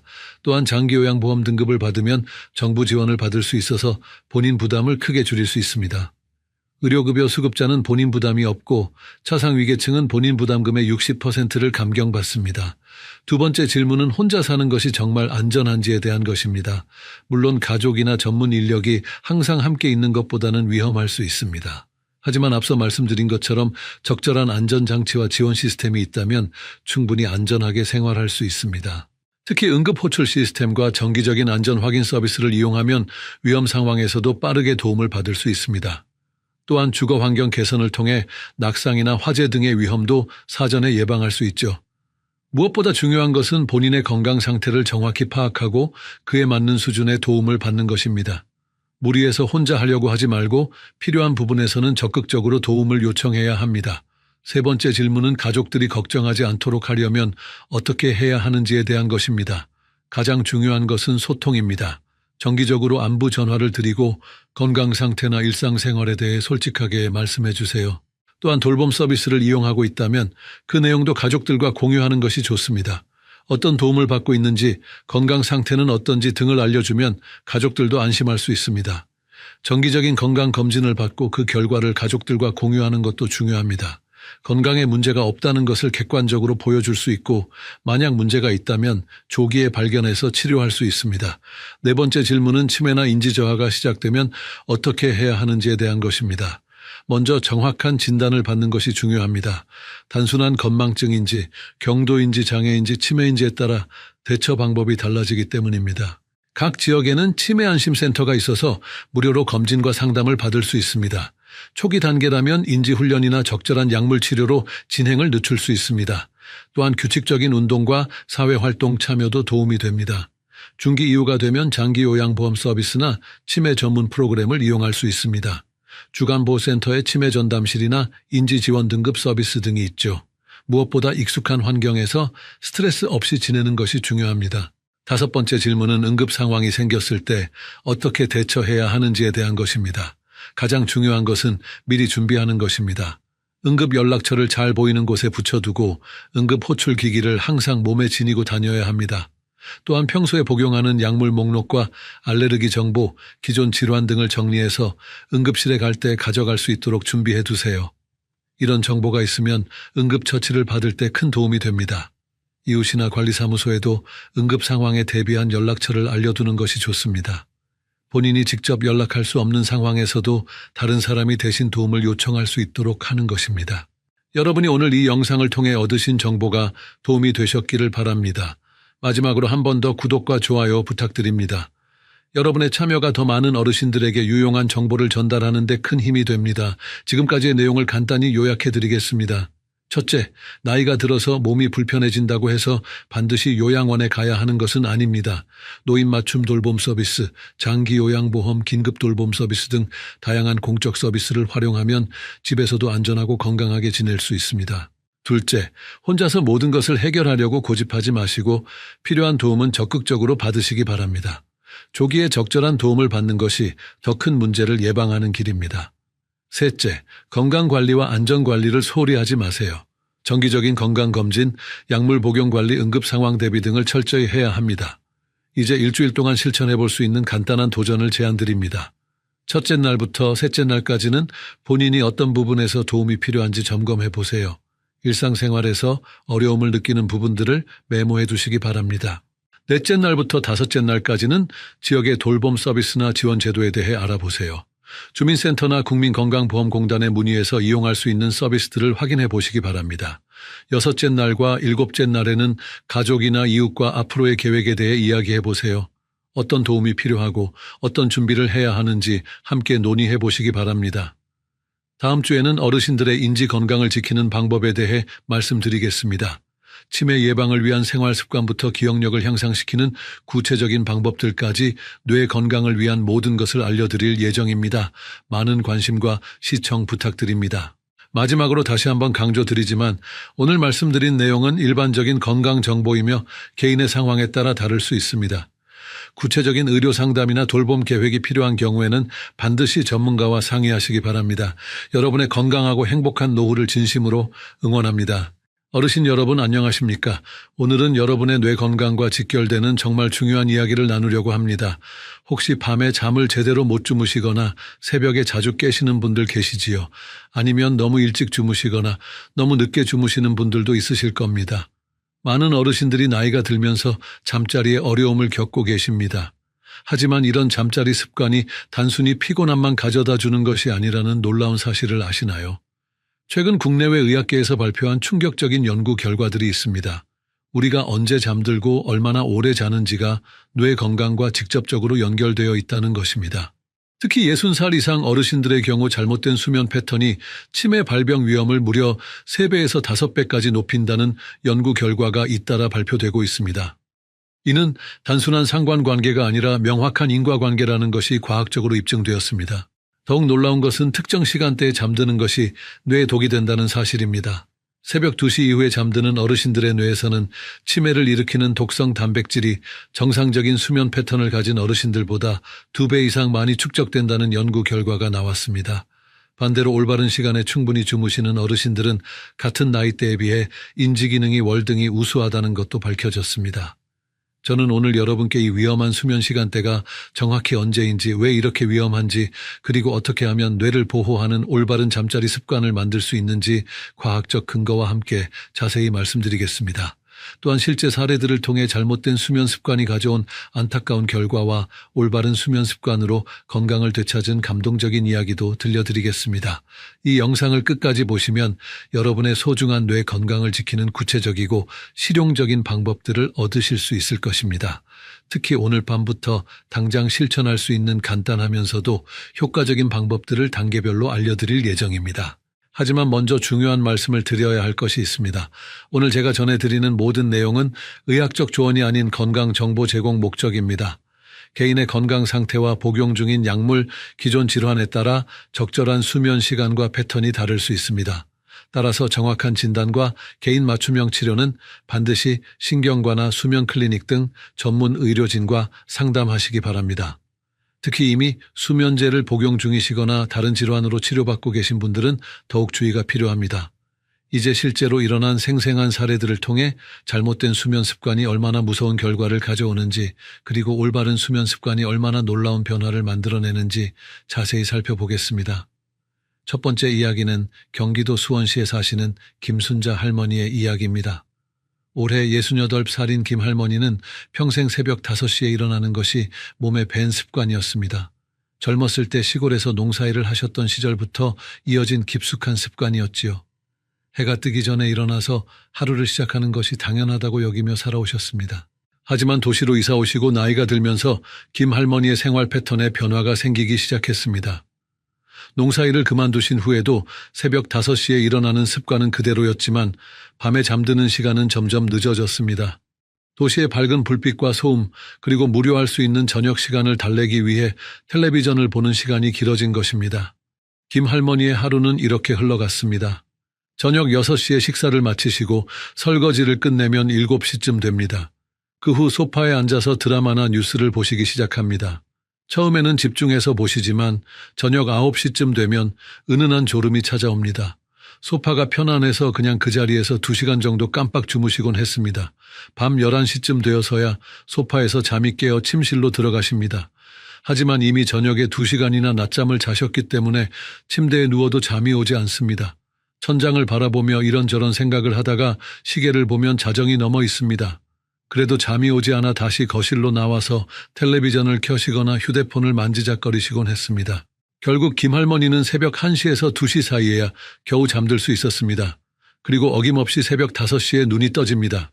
계산해보면 실제 수면 시간은 고작 3시간에서 4시간 뿐이었습니다. 김 할머니는 이런 패턴의 생활을 무려 3년 동안 반복하셨습니다. 처음에는 그저 나이가 들어서 잠이 적어졌나 보다 생각하셨습니다. 주변 어르신들도 모두 비슷하게 사시니까 자신만의 문제가 아니라고 여기셨습니다. 낮에 피곤하시긴 했지만 그것도 나이 탓이라고 생각하며 크게 신경 쓰지 않으셨습니다. 가끔 오후에 졸린 것도 당연한 일이라고 여기셨지요. 하지만 서서히 변화가 시작되었습니다. 김 할머니는 점점 기억력에 문제가 생기기 시작했습니다. 처음에는 아주 사소한 것들이었습니다. 방금 전에 뭘 하려고 했는지 깜빡하는 정도였습니다. 냉장고 문을 열고서 뭘 꺼내려고 했는지 기억이 나지 않아 한참을 서 있는 일이 생겼습니다. 가스레인지에 물을 올려놓고 깜빡해서 물이 다 끓어 넘치고 냄비가 타는 일도 자주 발생했습니다. 가족들은 처음에는 단순한 건망증이라고 생각했습니다. 워낙 성격이 급하신 할머니셨기 때문에 성격 탓이라고 여겼습니다. 하지만 김 할머니의 상태는 점점 더 심해졌습니다. 며느리의 이름을 잊어버리는 일이 생겼고 자주 가던 동네 마트에서 길을 잃어버려서 경찰서에 신고가 들어간 적도 있었습니다. 더욱 심각한 것은 성격의 변화였습니다. 평소 온화하셨던 김 할머니가 사소한 일에도 짜증을 내시고 가족들을 의심하시기 시작했습니다. 자신의 물건을 누군가 숨겼다고 하시거나 돈을 훔쳐갔다고 의심하시는 일이 잦아졌습니다. 가족들은 이런 변화가 너무 갑작스럽고 심해서 결국 병원에 모시고 가기로 결정했습니다. 신경과에서 정밀 검사를 받은 결과는 충격적이었습니다. 초기 치매 진단을 받으신 것입니다. 의사 선생님께서는 김 할머니의 일상생활 패턴을 아주 자세히 물어보셨습니다. 식사 시간, 운동 습관, 사회활동, 그리고 특히 수면 패턴에 대해서 꼼꼼히 확인하셨습니다. 의사 선생님께서는 김 할머니의 수면 패턴에 심각한 문제가 있다고 지적하셨습니다.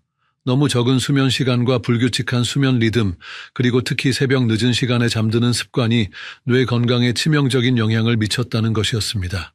뇌가 독소를 제거하고 기억을 정리하는 중요한 시간대에 깨어 있었기 때문에 뇌 기능이 급격히 저하되었다고 설명해 주셨습니다. 다행히 아직 초기 단계였기 때문에 적극적인 치료와 생활습관 개선으로 진행을 늦출 수 있다고 하셨습니다. 김 할머니는 의사 선생님의 조언에 따라 즉시 수면 습관을 바꾸기 시작했습니다. 가족들도 할머니를 적극적으로 도와드렸습니다.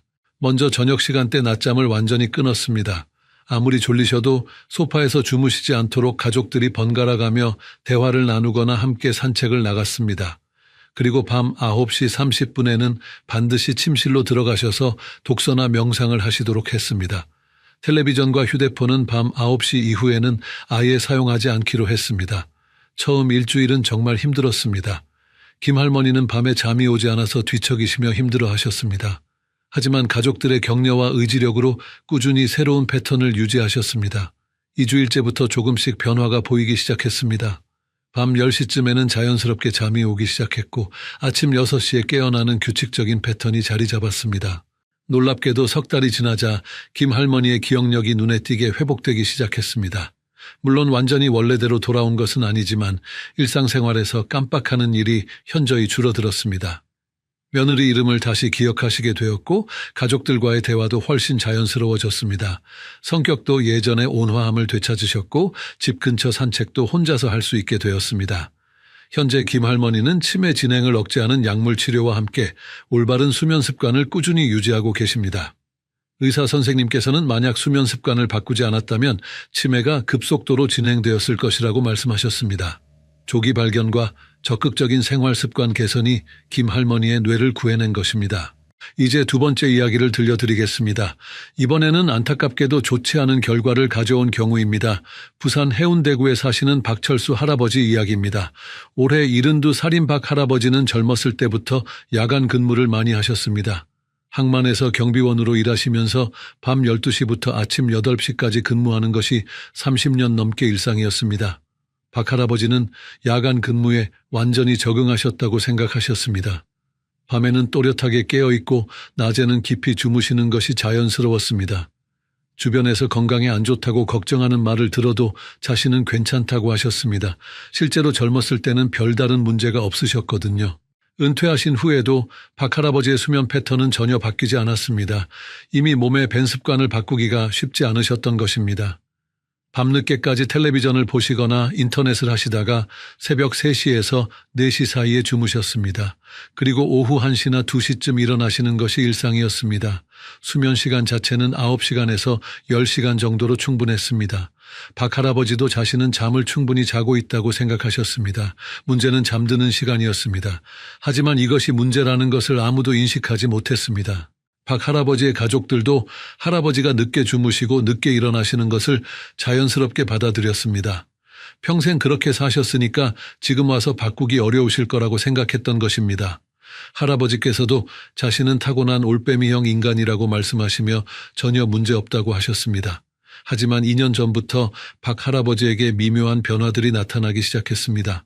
처음에는 정말 사소한 것들이었습니다. 평소보다 자주 넘어지시고 계단을 오르내릴 때 균형 감각이 떨어지는 것 같았습니다. 젓가락질도 예전만큼 자유롭지 않으셨고 글씨를 쓰실 때 손이 떨리는 일이 생겼습니다. 말씀하실 때도 변화가 보였습니다. 평소 유창하게 말씀하시던 할아버지가 단어가 잘 떠오르지 않아서 머뭇거리시는 일이 많아졌습니다. 손자 이름을 부르려다가 멈칫하시거나 방금 전에 하시던 말씀을 잊어버리시는 일이 잦아졌습니다. 성격도 예전보다 예민해지시고 사소한 일에도 쉽게 화를 내시곤 했습니다. 가족들은 이런 변화들을 자연스러운 노화 과정이라고 생각했습니다. 이른이 넘으신 나이에 몸이 예전 같지 않은 것은 당연한 일이라고 여겼습니다. 할아버지께서도 자신은 괜찮다고 하시며 병원 가는 것을 완강히 거부하셨습니다. 평생 큰 병 없이 건강하게 사셨기 때문에 병원을 불필요하게 생각하셨던 것입니다. 하지만 상황은 점점 더 심각해졌습니다. 박 할아버지는 자주 가시던 길에서 방향 감각을 잃으시는 일이 생겼습니다. 동네 슈퍼마켓에 가셨다가 집으로 돌아오는 길을 잊어버리신 적도 있었습니다. 가족들의 얼굴은 알아보시지만 이름을 헷갈려 하시기 시작했고 며칠 전 일을 전혀 기억하지 못하시는 일이 반복되었습니다. 더욱 걱정스러운 것은 판단력에 저하였습니다. 가스레인지를 켜놓고 잊어버리시거나 외출할 때 문을 잠그지 않고 나가시는 일이 생겼습니다. 계절에 맞지 않는 옷을 입으시거나 겨울에 창문을 활짝 열어놓으시는 일도 있었습니다. 결국 1년 전에 큰 사고가 일어났습니다. 박 할아버지가 밤중에 화장실에 가시다가 넘어지셔서 머리를 크게 다치신 것입니다. 가족들이 응급실로 급히 모시고 갔습니다.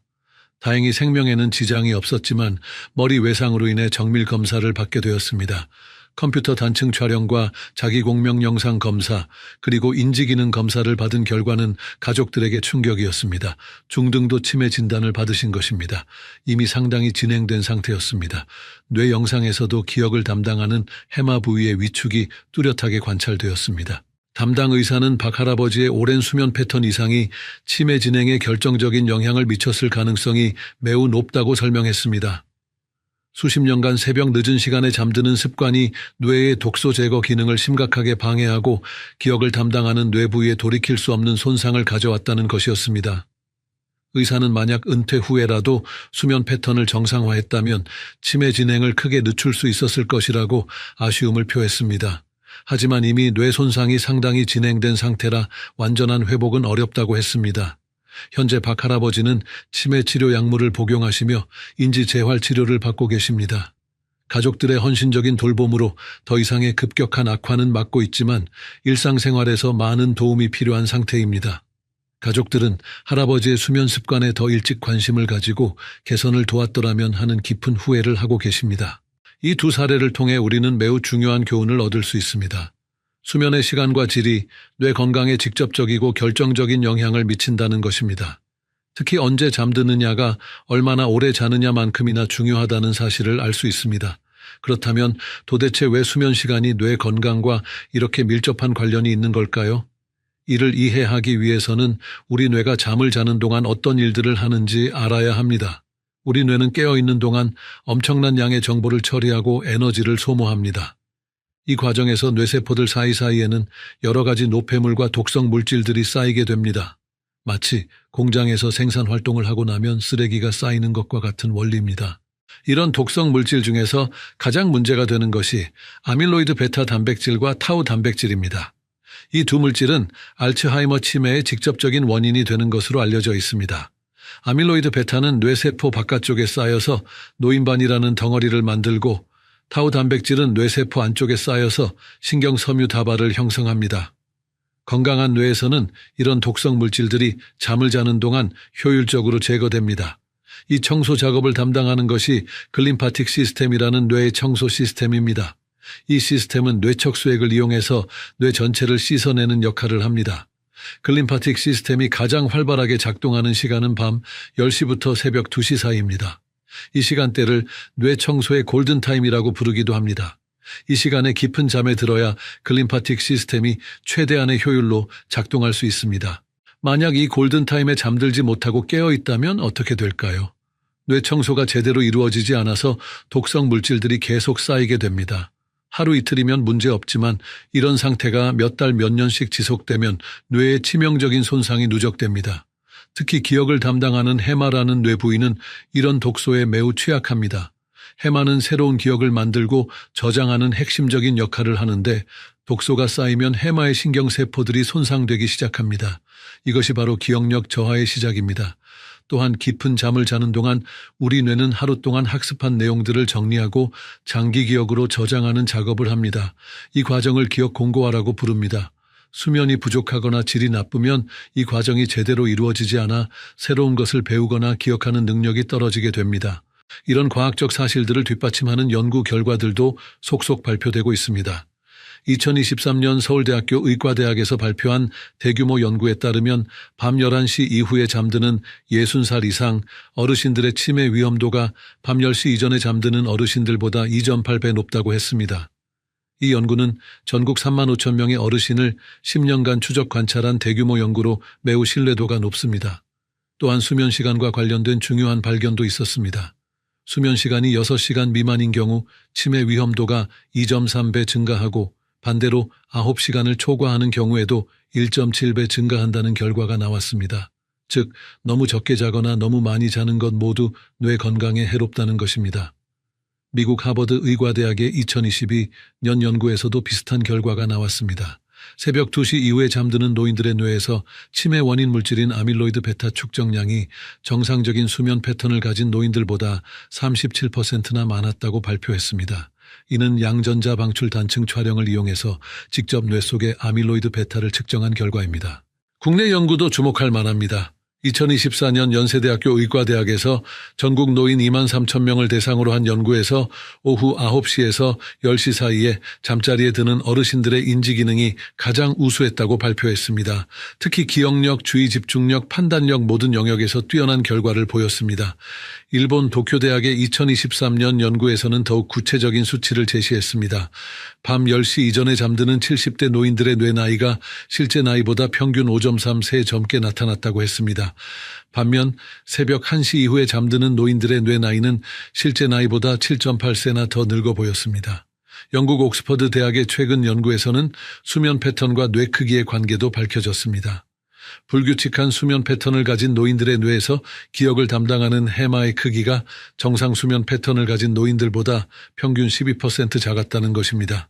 그렇다면 이제 구체적인 해결책을 알아보겠습니다. 오늘 밤부터 당장 실천할 수 있는 방법들을 단계별로 말씀드리겠습니다. 첫 번째 해결책은 올바른 잠자리 시간을 정하고 지키는 것입니다. 가장 이상적인 잠드는 시간은 밤 9시 30분에서 10시 30분 사이입니다. 이 시간에 잠자리에 들어서 6시간에서 8시간 정도 주무시는 것이 뇌 건강에 가장 좋습니다. 하지만 갑자기 시간을 바꾸면 적응하기 어려우시므로 단계적으로 접근하셔야 합니다. 현재 새벽 1시에 주무신다면 일주일 동안은 밤 12시 45분에 잠자리에 드세요. 그 다음 주에는 12시 30분, 그 다음 주에는 12시 15분, 이런 식으로 매주 15분씩 앞당기시면 됩니다. 이렇게 하면 한 달 안에 밤 10시 30분에 잠들 수 있게 됩니다. 처음에는 잠이 오지 않아서 힘들 수 있지만 절대 포기하지 마시고 꾸준히 실천하시기 바랍니다. 잠이 오지 않더라도 침대에 누워서 눈을 감고 있으시면 뇌가 점차 적응하게 됩니다. 잠자리에 들기 1시간 전부터는 모든 전자기기를 끄셔야 합니다. 텔레비전, 스마트폰, 태블릿에서 나오는 블루라이트가 수면 호르몬인 멜라토닌 분비를 방해하기 때문입니다. 멜라토닌은 우리 몸에 잠잘 시간이 되었다는 신호를 보내는 중요한 호르몬입니다. 대신 잠자리 준비 시간에는 가벼운 독서를 하시거나 명상, 기도를 하시는 것이 좋습니다. 따뜻한 물로 족욕을 하시거나 가벼운 스트레칭을 하시는 것도 수면에 도움이 됩니다. 복식 호흡을 하시면서 하루의 스트레스를 풀어주시는 것도 좋은 방법입니다.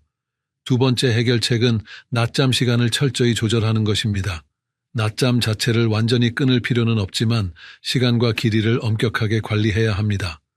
낮잠은 오후 1시에서 3시 사이에 최대 30분 이내로만 주무시는 것이 원칙입니다.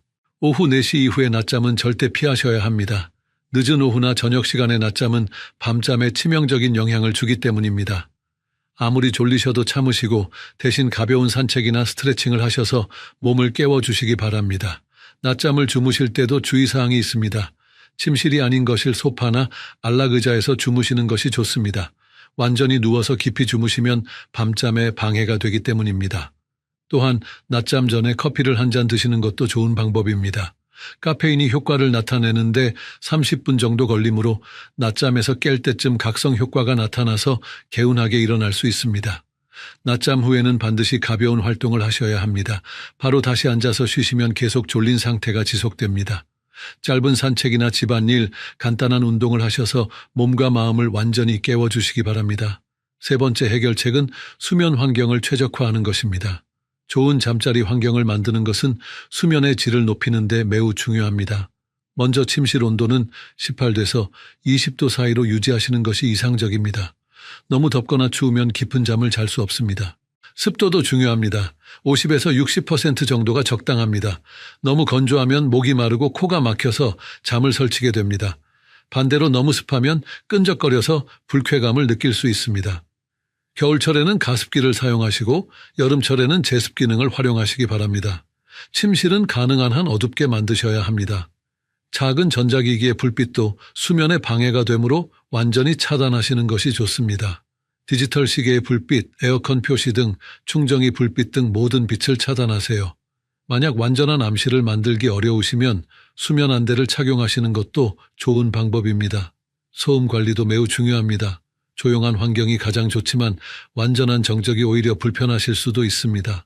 그런 경우에는 백색 소음기를 사용하시거나 자연의 소리를 들으시는 것도 도움이 됩니다. 빗소리, 파도소리, 새소리 같은 자연음이 특히 효과적입니다. 침구도 신경 써서 선택하셔야 합니다.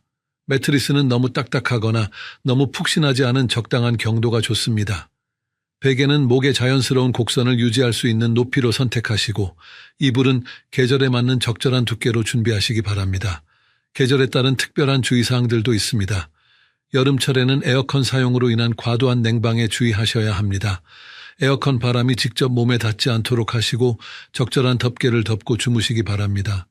선풍기를 사용하실 때도 직접 바람이 닿지 않도록 벽이나 천장을 향해 설치하시는 것이 좋습니다.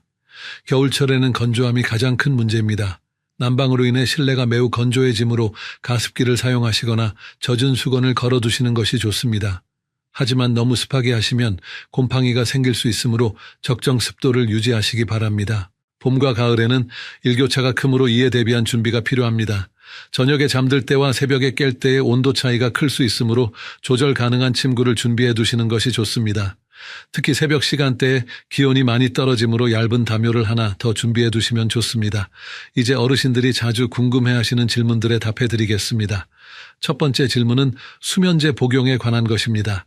많은 어르신들이 잠이 오지 않을 때 수면제를 복용하시는데 이에 대해 정확히 알아두셔야 할 점들이 있습니다. 수면제는 의사의 정확한 진단과 처방 없이 장기간 복용하시면 절대 안 됩니다. 시중에 파는 일반 의약품 수면제라도 마찬가지입니다. 수면제에는 의존성이 있어서 계속 복용하시면 자연스러운 수면 능력이 떨어질 수 있습니다. 또한 용량을 점점 늘려야 효과를 느낄 수 있게 되는 내성도 생길 수 있습니다. 만약 정말 필요하시다면 반드시 수면 클리닉이나 신경과 전문의와 상담하셔서 적절한 처방을 받으시기 바랍니다. 그리고 가능한 한 짧은 기간 동안만 복용하시고 생활 습관 개선을 통해 자연스러운 수면을 되찾으시는 것이 중요합니다. 두 번째 질문은 잠들기 전 운동에 관한 것입니다. 운동이 건강에 좋다고 해서 잠들기 직전에 하시면 오히려 잠을 방해할 수 있습니다. 격렬한 운동은 천을 올리고 심박수를 증가시켜서 각성 상태를 유발하기 때문입니다. 잠들기 최소 3시간 전에는 강한 운동을 마치셔야 합니다. 대신 잠들기 1시간 전쯤에는 가벼운 스트레칭이나 요가 같은 이완 운동을 하시는 것이 도움이 됩니다. 목과 어깨를 가볍게 돌려주시거나 다리를 쭉 펴고 스트레칭 하시는 것만으로도 충분합니다. 특히 복식호흡 운동은 수면에 매우 도움이 됩니다. 코로 천천히 숨을 들이마시면서 배를 부풀리고 입으로 천천히 내쉬면서 배를 집어넣는 동작을 10번 정도 반복하시면 자연스럽게 잠이 오게 됩니다. 세 번째 질문은 카페인 섭취 시간에 관한 것입니다. 커피, 녹차, 홍차, 콜라 등에 들어있는 카페인은 각성 효과가 매우 강합니다. 카페인의 효과는 사람마다 다르지만 보통 6시간에서 8시간 정도 지속됩니다. 따라서 밤 10시에 잠자리에 드신다면 최소한 오후 2시 이후에는 카페인이 들어있는 음료를 드시지 않는 것이 좋습니다.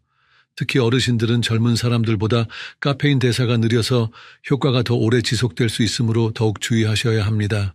대신 오후에는 카페인이 없는 차를 드시는 것을 권합니다. 캐모마일차, 라벤더차, 레몬밤차 등은 오히려 수면에 도움이 되는 성분이 들어있어서 좋습니다. 따뜻한 우유나 꿀차도 수면에 도움이 되는 좋은 선택입니다.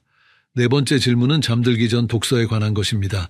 독서는 마음을 안정시키고 하루의 스트레스를 풀어주는 데 도움이 되므로 수면 전 활동으로 매우 좋습니다. 하지만 몇 가지 주의할 점이 있습니다. 전자책보다는 종이책을 읽으시는 것이 좋습니다. 전자책 리더기나 태블릿에서 나오는 빛이 수면을 방해할 수 있기 때문입니다. 또한 너무 흥미진진하거나 자극적인 내용의 책은 피하시는 것이 좋습니다. 추리소설이나 스릴러 같은 책은 오히려 각성을 유발할 수 있습니다. 대신 시집, 수필집, 종교서적, 자기계발서 같은 마음을 평안하게 해주는 내용의 책을 선택하시기 바랍니다. 읽는 시간도 15분에서 30분 정도로 제한하시고 너무 집중해서 읽지 마시고 편안한 마음으로 읽으시면 됩니다. 오늘 말씀드린 내용들을 다시 한번 정리해 보겠습니다. 뇌 건강을 지키는 수면의 핵심은 3가지입니다. 첫째, 밤 9시 30분에서 10시 30분 사이에 잠자리에 드시고 6시간에서 8시간 주무시는 것이 가장 중요합니다. 둘째, 낮잠은 오후 3시 이전에 30분 이내로 엄격하게 제한하셔야 합니다. 셋째, 잠자리 환경을 어둡고 조용하며 적절한 온도와 습도로 유지하시는 것이 필수입니다. 이 3가지 원칙을 이번 주부터 실천해 보시기 바랍니다. 처음에는 어려우시겠지만 꾸준히 하시면 분명히 뇌 건강에 큰 도움이 될 것입니다. 좋은 수면 습관은 치매 예방에 가장 확실하고 경제적인 방법입니다. 비싼 건강식품이나 복잡한 치료법보다 올바른 잠자리 습관이 더 효과적일 수 있습니다. 여러분의 소중한 뇌 건강을 지키기 위해 오늘 밤부터 당장 시작해 보시기 바랍니다. 가족들에게도 이 정보를 공유하셔서 함께 건강한 수면 습관을 만들어 가시면 더욱 좋겠습니다. 다음 주에는 뇌 건강을 지키는 식습관에 대해 자세히 말씀드리겠습니다. 어떤 음식이 뇌에 독이 되고 어떤 음식이 뇌를 보호하는지, 그리고 치매 예방에 효과적인 식단을 어떻게 구성할지에 대한 구체적인 정보를 전해드릴 예정입니다.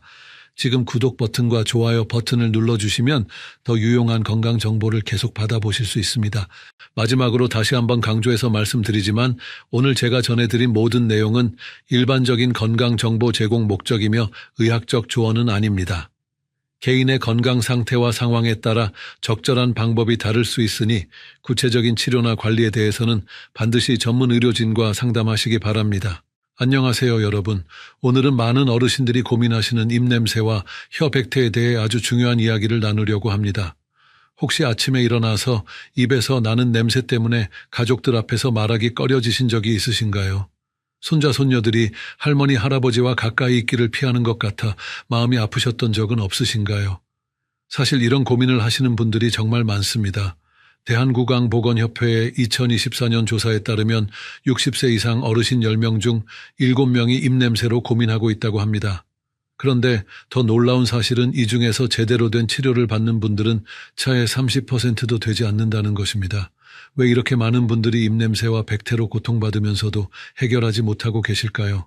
많은 어르신들이 입냄새는 나이가 들면 어쩔 수 없이 생기는 것이라고 체념하십니다. 하지만 이것은 잘못된 생각입니다. 입냄새는 충분히 예방하고 치료할 수 있는 문제입니다. 단지 올바른 방법을 모르셨을 뿐입니다. 오늘 제가 들려드릴 이야기는 평생을 구강 건강 연구에 바친 한 의사가 직접 공개한 방법입니다. 이 방법을 알게 되신다면 더 이상 입냄새 때문에 사람들과 대화하기를 꺼리지 않으셔도 됩니다. 혀에 하얗게 낀 백태도 깨끗하게 사라집니다. 무엇보다 집에서 간단하게 실천할 수 있는 방법이라 어르신들도 쉽게 따라하실 수 있습니다. 특히 오늘 소개해드릴 첫 번째 방법은 정말 놀라운 효과가 있습니다. 평소 사용하시는 치약에 단 한 방울만 넣으면 되는 간단한 방법인데 이것만으로도 입냄새가 확연히 줄어듭니다. 이미 많은 분들이 이 방법으로 새로운 삶을 찾으셨습니다. 이 내용은 의학적 조언을 대체하는 것이 아니며 개인의 건강 상태에 따라 효과가 다를 수 있습니다. 심각한 구강 질환이 의심되시면 반드시 치과 전문의와 상담하시기 바랍니다. 제가 처음 이 방법을 알게 된 것은 78세 김영순 할머니의 사연을 통해서였습니다. 김 할머니는 오랜 세월 입냄새로 고통받으셨습니다. 처음에는 나이가 들면 으레 그런가 보다 하고 넘기셨대요. 하지만 점점 증상이 심해지면서 일상생활에 큰 지장을 받기 시작했습니다. 김 할머니의 아침은 항상 우울했습니다. 일어나자마자 입안에서 느껴지는 텁텁한 맛과 냄새 때문이었죠. 양치질을 3번, 4번 해도 한두 시간이 지나면 다시 냄새가 났습니다. 혀를 거울에 비춰보면 하얗게 낀 것들이 잔뜩 있었습니다. 칫솔로 혀를 닦아도 잘 없어지지 않았고 오히려 구역질만 났습니다. 가장 힘든 것은 사람들과의 관계였습니다. 복지관에서 친구들과 이야기를 나눌 때면 자꾸 뒤로 물러서게 되었습니다. 상대방이 인상을 찌푸리지 않을까 노심초사했죠. 손자들이 놀러와도 뽀뽀하는 것을 피했습니다. 어린 손자가 할머니 입에서 이상한 냄새가 난다고 말했던 날은 정말 가슴이 찢어지는 것 같았대요. 김 할머니는 여러 방법을 시도해 보셨습니다. 비싼 구강 청결제도 써보고 백태 제거기도 사용해봤습니다. 하지만 효과는 일시적이었고 근본적인 해결책이 되지 못했습니다. 치과에 가서 스케일링도 받아봤지만 며칠 지나면 다시 원래대로 돌아왔습니다. 병원비도 만만치 않았습니다.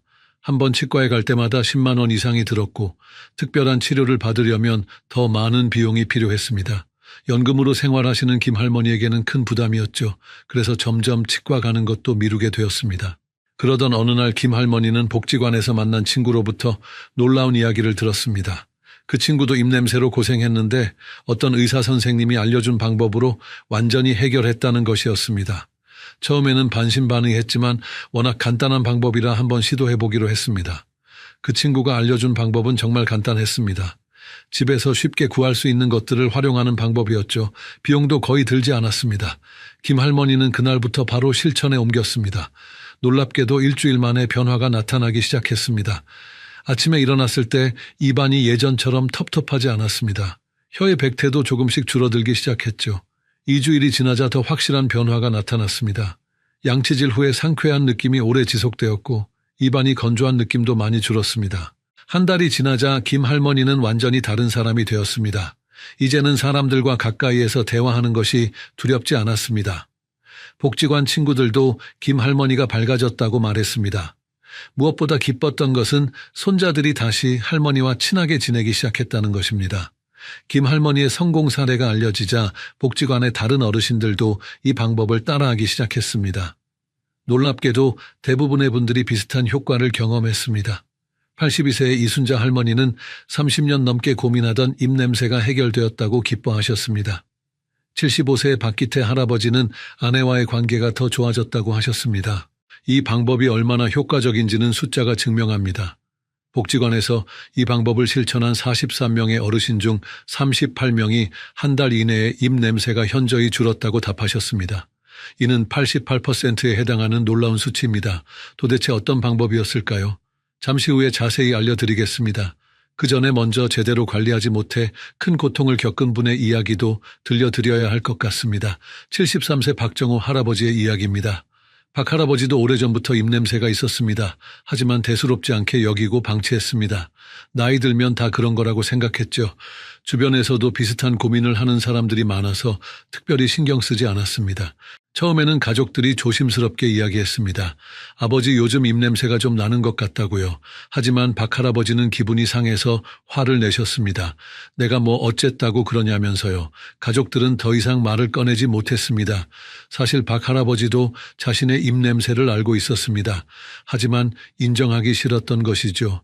나이가 들어서 생기는 자연스러운 현상이라고 스스로를 위로했습니다. 병원에 가는 것도 창피하다고 생각했습니다. 시간이 지나면서 박 할아버지의 입냄새는 점점 심해졌습니다. 혀에는 두꺼운 백태가 끼었고 잇몸에서는 피가 나기 시작했습니다. 양치질을 할 때마다 칫솔에 피가 묻어나왔지만 그저 양치질을 너무 세게 해서 그런가 보다 하고 넘겼습니다. 친구들과의 모임에서도 문제가 생기기 시작했습니다. 함께 화투를 치거나 장기를 둘 때 친구들이 슬쩍 자리를 피하는 것을 느꼈습니다. 직접적으로 말하는 사람은 없었지만 박 할아버지도 알 수 있었습니다. 자존심이 상했지만 어쩔 수 없다고 생각했습니다. 어느 날 박 할아버지는 갑자기 이가 흔들리는 것을 느꼈습니다. 처음에는 한두 개였는데 점점 더 많은 이가 흔들리기 시작했습니다. 음식을 씹을 때마다 통증이 있었고 찬물을 마시면 이가 시렸습니다. 더 이상 참을 수 없어서 치과에 갔습니다. 치과에서 받은 진단은 충격적이었습니다. 심각한 치주염으로 인해 잇몸뼈가 많이 녹아 있었고 여러 개의 이를 뽑아야 한다고 했습니다. 의사 선생님은 왜 이렇게 될 때까지 방치했냐고 안타까워했습니다. 조금만 일찍 왔어도 이렇게까지 되지 않았을 텐데 말입니다. 박 할아버지는 큰 충격을 받았습니다. 단순한 입냄새라고 생각했던 것이 이렇게 큰 문제로 발전할 줄은 몰랐던 것입니다.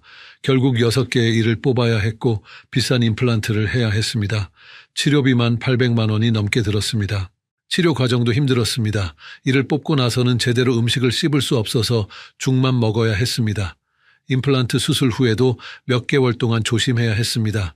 딱딱한 음식은 먹을 수 없었고 좋아하던 오징어나 쥐포 같은 것들은 꿈도 꿀 수 없었습니다. 더 안타까운 것은 이를 뽑은 후에도 입냄새가 완전히 사라지지 않았다는 것입니다.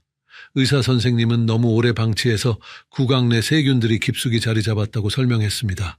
이제는 평생 관리를 해야 한다고 했죠. 3개월에 한 번씩 병원에 가서 검진을 받아야 했고 특별한 구강 관리 제품들을 사용해야 했습니다. 박 할아버지는 후회했습니다. 처음 가족들이 이야기했을 때 귀담아 들었더라면 이런 일은 없었을 텐데 말입니다. 지금은 매일 복잡한 구강 관리를 해야 하고 정기적으로 병원에 다녀야 합니다. 무엇보다 잃어버린 치아는 되돌릴 수 없었습니다. 임플란트를 했지만 자연 치아만큼 편하지는 않았습니다. 이 두 사례를 통해 우리가 배울 수 있는 것은 무엇일까요? 입냄새와 백태는 단순한 불편함이 아니라 우리 몸이 보내는 중요한 신호라는 것입니다. 제때 관리하면 간단하게 해결할 수 있지만 방치하면 큰 문제로 발전할 수 있습니다. 특히 어르신들의 경우 면역력이 약해져 있기 때문에 더욱 주의해야 합니다. 젊은 사람들은 어느 정도 방치해도 큰 문제가 없을 수 있지만 어르신들은 작은 염증도 빠르게 퍼질 수 있습니다. 그래서 조기에 발견하고 관리하는 것이 무엇보다 중요합니다. 자, 이제 본격적으로 입냄새와 백태가 왜 생기는지 알아보겠습니다. 많은 분들이 입냄새는 위장이 나빠서 생긴다고 생각하십니다. 물론 위장 문제도 원인이 될 수 있지만 실제로는 구강 내 문제가 80% 이상을 차지합니다. 우리 입안에는 수백 종류의 세균이 살고 있습니다. 이 세균들은 음식물 찌꺼기를 먹고 살면서 황화합물이라는 냄새나는 물질을 만들어냅니다.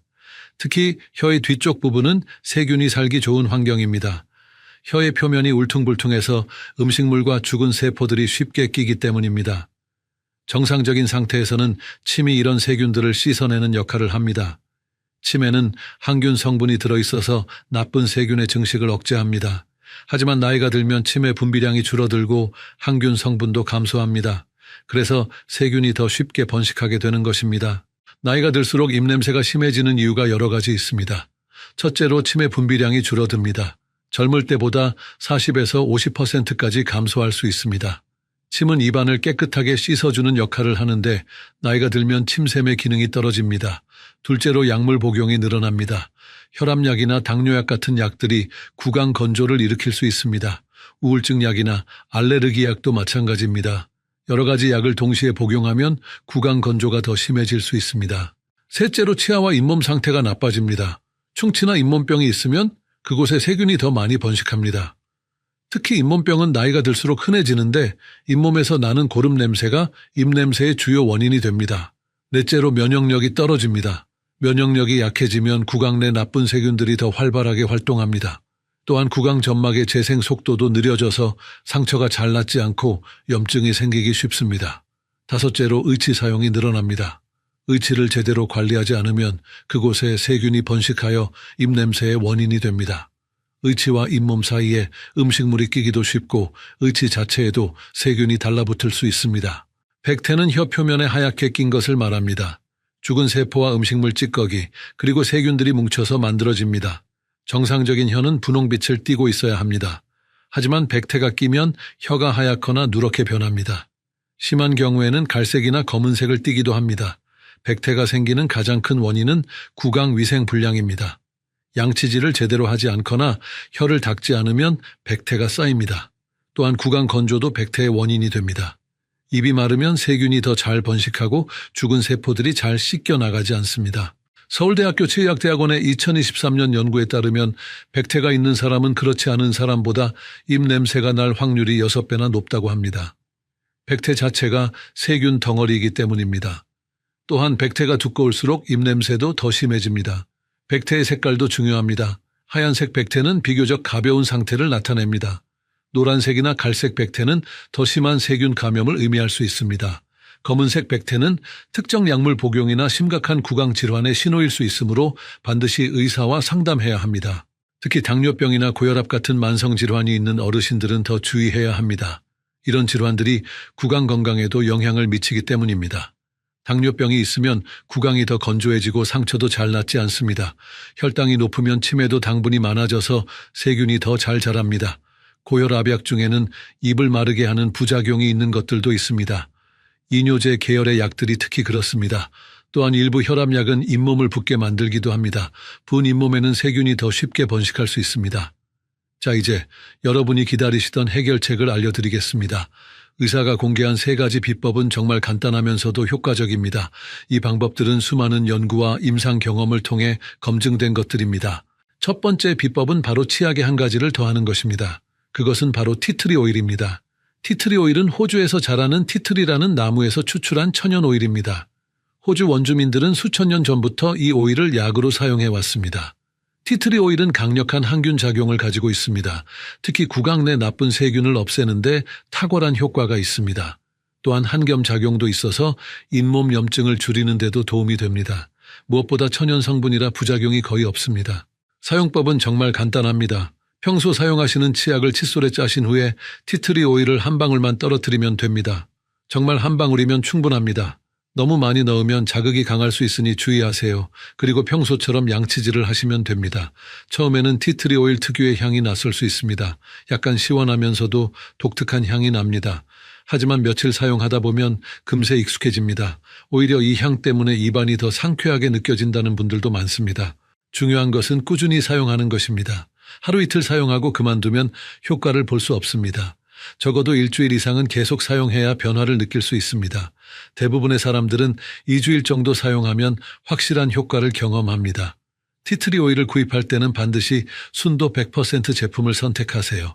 희석된 제품은 효과가 떨어집니다. 약국이나 온라인에서 쉽게 구입할 수 있으며 한 병으로 몇 개월은 사용할 수 있어서 경제적입니다. 티트리 오일의 효과는 과학적으로도 입증되었습니다. 호주 시드니 대학의 연구에 따르면 티트리 오일을 사용한 그룹은 사용하지 않은 그룹보다 구강 내 세균이 70%나 감소했다고 합니다.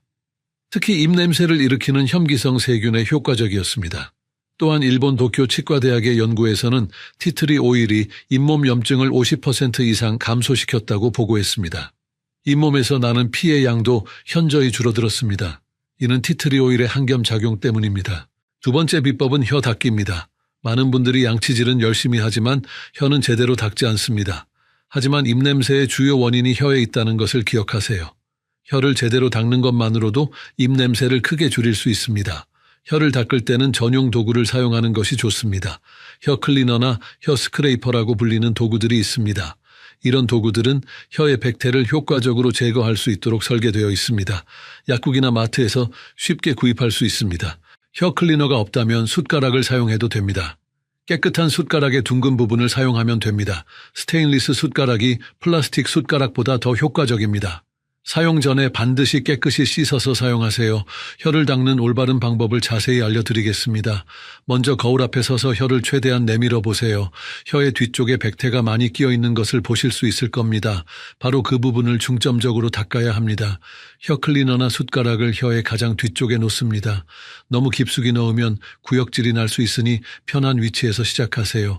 그리고 부드럽게 앞쪽으로 긁어내립니다. 너무 세게 하면 혀에 상처가 날 수 있으니 조심하세요. 한번 긁어낸 후에는 물로 헹구고 다시 반복합니다. 보통 서너 번 정도 반복하면 충분합니다. 혀 클리너나 숟가락에 묻어나오는 하얀 것들이 바로 백태입니다. 처음에는 많이 나올 수 있지만 매일 하다 보면 점점 줄어듭니다. 처음에는 구역질이 날 수 있습니다. 이럴 때는 너무 깊숙이 넣지 말고 조금씩 익숙해지도록 하세요. 또한 혀를 닦을 때는 숨을 내쉬면서 하면 구역질이 덜합니다. 코로 깊게 숨을 들이마신 후 입으로 천천히 내쉬면서 혀를 닦으면 됩니다. 혀 닦기는 하루에 한 번 아침 양치질 후에 하는 것이 좋습니다. 밤사이 혀에 쌓인 백태를 제거하는 것이 가장 효과적이기 때문입니다. 저녁에 추가로 한 번 더 해도 좋지만 무리해서 자주 할 필요는 없습니다. 일본 도쿄 의과대학의 연구 결과를 보면 혀 닦기를 규칙적으로 한 사람들은 입냄새가 80%나 감소했다고 합니다. 단 2주일만 해도 효과가 나타나기 시작했고 한 달 후에는 대부분의 사람들이 만족할 만한 결과를 얻었습니다. 미국 치과의사협회의 조사에서도 비슷한 결과가 나왔습니다. 혀 닦기를 하는 사람들은 그렇지 않은 사람들보다 구강 내 황화합물이 75%나 적었습니다. 황화합물은 입냄새의 주요 원인 물질입니다. 세 번째 비법은 물 많이 마시기입니다. 너무 간단해서 실망하셨나요? 하지만 이것이야말로 가장 중요한 방법 중 하나입니다. 앞서 말씀드렸듯이 나이가 들면 침의 분비가 줄어듭니다. 침이 줄면 입안이 건조해지고 세균이 번식하기 좋은 환경이 됩니다. 물을 충분히 마시면 입안을 촉촉하게 유지할 수 있습니다. 또한 물이 입안의 음식물 찌꺼기와 세균을 씻어내는 역할도 합니다. 하루에 적어도 8잔 이상의 물을 마시는 것이 좋습니다. 체중이 많이 나가시는 분들은 더 많이 마셔야 합니다. 물을 마실 때 한 가지 팁을 더 드리겠습니다. 그냥 꿀꺽꿀꺽 삼키지 말고 입안에서 한번 굴려준 후에 삼키세요. 이렇게 하면 입안 구석구석을 헹구는 효과가 있습니다. 특히 식사 후에는 꼭 물로 입을 헹구는 습관을 들이세요. 또한 아침에 일어나자마자 물 한 잔을 마시는 것도 좋습니다. 밤사이 입안에서 번식한 세균들을 씻어낼 수 있기 때문입니다. 미지근한 물이 찬물보다 더 효과적입니다. 너무 뜨거운 물은 구강 점막을 자극할 수 있으니 피하세요. 물을 마시기 어려우신 분들은 차를 마셔도 좋습니다. 녹차나 허브차 같은 것들이 도움이 됩니다. 특히 녹차는 카테킨이라는 항균 성분이 들어있어서 입냄새 제거에 효과적입니다. 단 커피나 홍차는 입을 더 건조하게 만들 수 있으니 피하는 것이 좋습니다. 수분 섭취를 늘리는 다른 방법도 있습니다. 수분이 많은 과일이나 채소를 먹는 것입니다. 수박이나 오이, 토마토 같은 것들이 좋습니다. 이런 음식들은 수분 공급과 함께 비타민과 미네랄도 제공합니다. 대한노인의학회의 2022년 연구에 따르면 하루 8잔 이상 물을 마시는 어르신들은 그렇지 않은 어르신들보다 구강 건조증이 60%나 적었습니다. 구강 건조증이 줄어들면 자연스럽게 입냄새도 감소합니다. 이 세 가지 방법을 동시에 실천하면 더 큰 효과를 볼 수 있습니다. 티트리 오일로 세균을 죽이고 혀 닦기로 백태를 제거하고 물을 많이 마셔서 입안을 깨끗하게 유지하는 것입니다. 이 삼박자가 맞아떨어지면 입냄새는 자연스럽게 사라집니다. 이제 좀 더 깊이 있는 정보를 알려드리겠습니다. 계절에 따라 입냄새 관리법도 달라져야 합니다. 계절마다 우리 몸의 상태가 다르고 환경도 다르기 때문입니다. 여름에는 땀을 많이 흘려서 탈수가 되기 쉽습니다. 탈수가 되면 치매 분비가 더욱 줄어듭니다. 그래서 여름에는 평소보다 물을 더 많이 마셔야 합니다. 하루에 10잔 이상 마시는 것이 좋습니다. 또한 에어컨 바람도 입을 건조하게 만들 수 있으니 주의하세요. 여름철에는 찬 음식을 많이 먹게 됩니다. 아이스크림이나 빙수 같은 것들이죠. 이런 음식들은 당분이 많아서 세균의 먹이가 됩니다. 찬 음식을 먹은 후에는 반드시 물로 입을 헹구고 가능하면 양치질을 하세요. 겨울에는 실내 난방으로 공기가 건조해집니다. 건조한 공기는 입안도 건조하게 만듭니다. 가습기를 사용하거나 젖은 수건을 걸어두는 것이 도움이 됩니다. 실내 습도를 40에서 60%로 유지하는 것이 좋습니다. 겨울철에는 따뜻한 차를 자주 마시는 것도 좋습니다. 생강차나 유자차 같은 것들이 좋습니다. 이런 차들은 몸을 따뜻하게 해주면서 동시에 수분도 공급합니다. 또한 생강에는 항균 성분이 있어서 입냄새 제거에도 도움이 됩니다. 봄과 가을에는 알레르기로 고생하시는 분들이 많습니다. 알레르기 약들은 대부분 입을 건조하게 만드는 부작용이 있습니다. 이럴 때는 무설탕 껌을 씹거나 신맛 나는 과일을 먹어서 침 분비를 늘리는 것이 좋습니다. 환절기에는 감기에 걸리기 쉽습니다. 감기에 걸리면 코가 막혀서 입으로 숨을 쉬게 됩니다. 이것도 입을 건조하게 만드는 원인이 됩니다. 감기에 걸렸을 때는 평소보다 더 자주 물을 마시고 구강 관리에 신경 써야 합니다. 약 복용 시기도 중요합니다. 구강 건조를 일으키는 약들은 가능하면 저녁에 복용하는 것이 좋습니다. 밤에는 어차피 침 분비가 줄어들기 때문에 낮 시간의 불편함을 줄일 수 있습니다.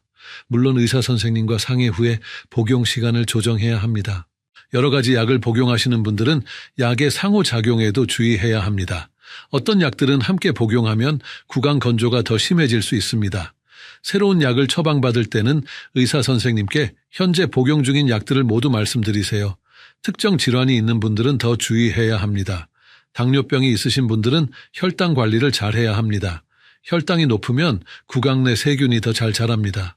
또한 당뇨병성 구강 건조증이 생길 수 있으므로 수분 섭취에 더 신경 써야 합니다. 당뇨병 환자분들은 정기적인 치과 검진이 특히 중요합니다. 당뇨병이 있으면 잇몸병이 생기기 쉽고 한번 생기면 잘 낫지 않습니다. 3개월에 한 번씩은 치과에 가서 검진을 받는 것이 좋습니다. 고혈압이 있으신 분들은 짠 음식을 피해야 합니다. 짠 음식은 입을 더 건조하게 만들고 갈증을 유발합니다. 또한 일부 혈압약은 잇몸을 붓게 만드는 부작용이 있으니 정기적인 치과 검진이 필요합니다. 위장 질환이 있으신 분들도 주의가 필요합니다. 역류성 식도염이 있으면 위산이 입까지 올라와서 입냄새를 일으킬 수 있습니다. 이런 경우는 위장 치료와 함께 구강 관리를 해야 합니다. 식후 바로 눕지 말고 3시간 정도는 앉아 있는 것이 좋습니다. 골다공증 약을 복용하시는 분들도 주의해야 합니다. 일부 골다공증 약은 턱뼈에 문제를 일으킬 수 있습니다. 이런 약을 복용하시는 분들은 치과 치료를 받기 전에 반드시 의사에게 알려야 합니다. 이제 많은 분들이 궁금해하시는 질문들에 답해드리겠습니다. 첫 번째 질문은 구강청결제를 사용하면 되지 않느냐는 것입니다. 구강청결제도 도움이 되지만 일시적인 효과에 그칩니다. 또한 알코올이 들어있는 구강청결제는 오히려 입을 건조하게 만들 수 있습니다. 사용하신다면 알코올이 없는 제품을 선택하세요. 구강청결제를 사용할 때는 제품 설명서를 잘 읽어보세요.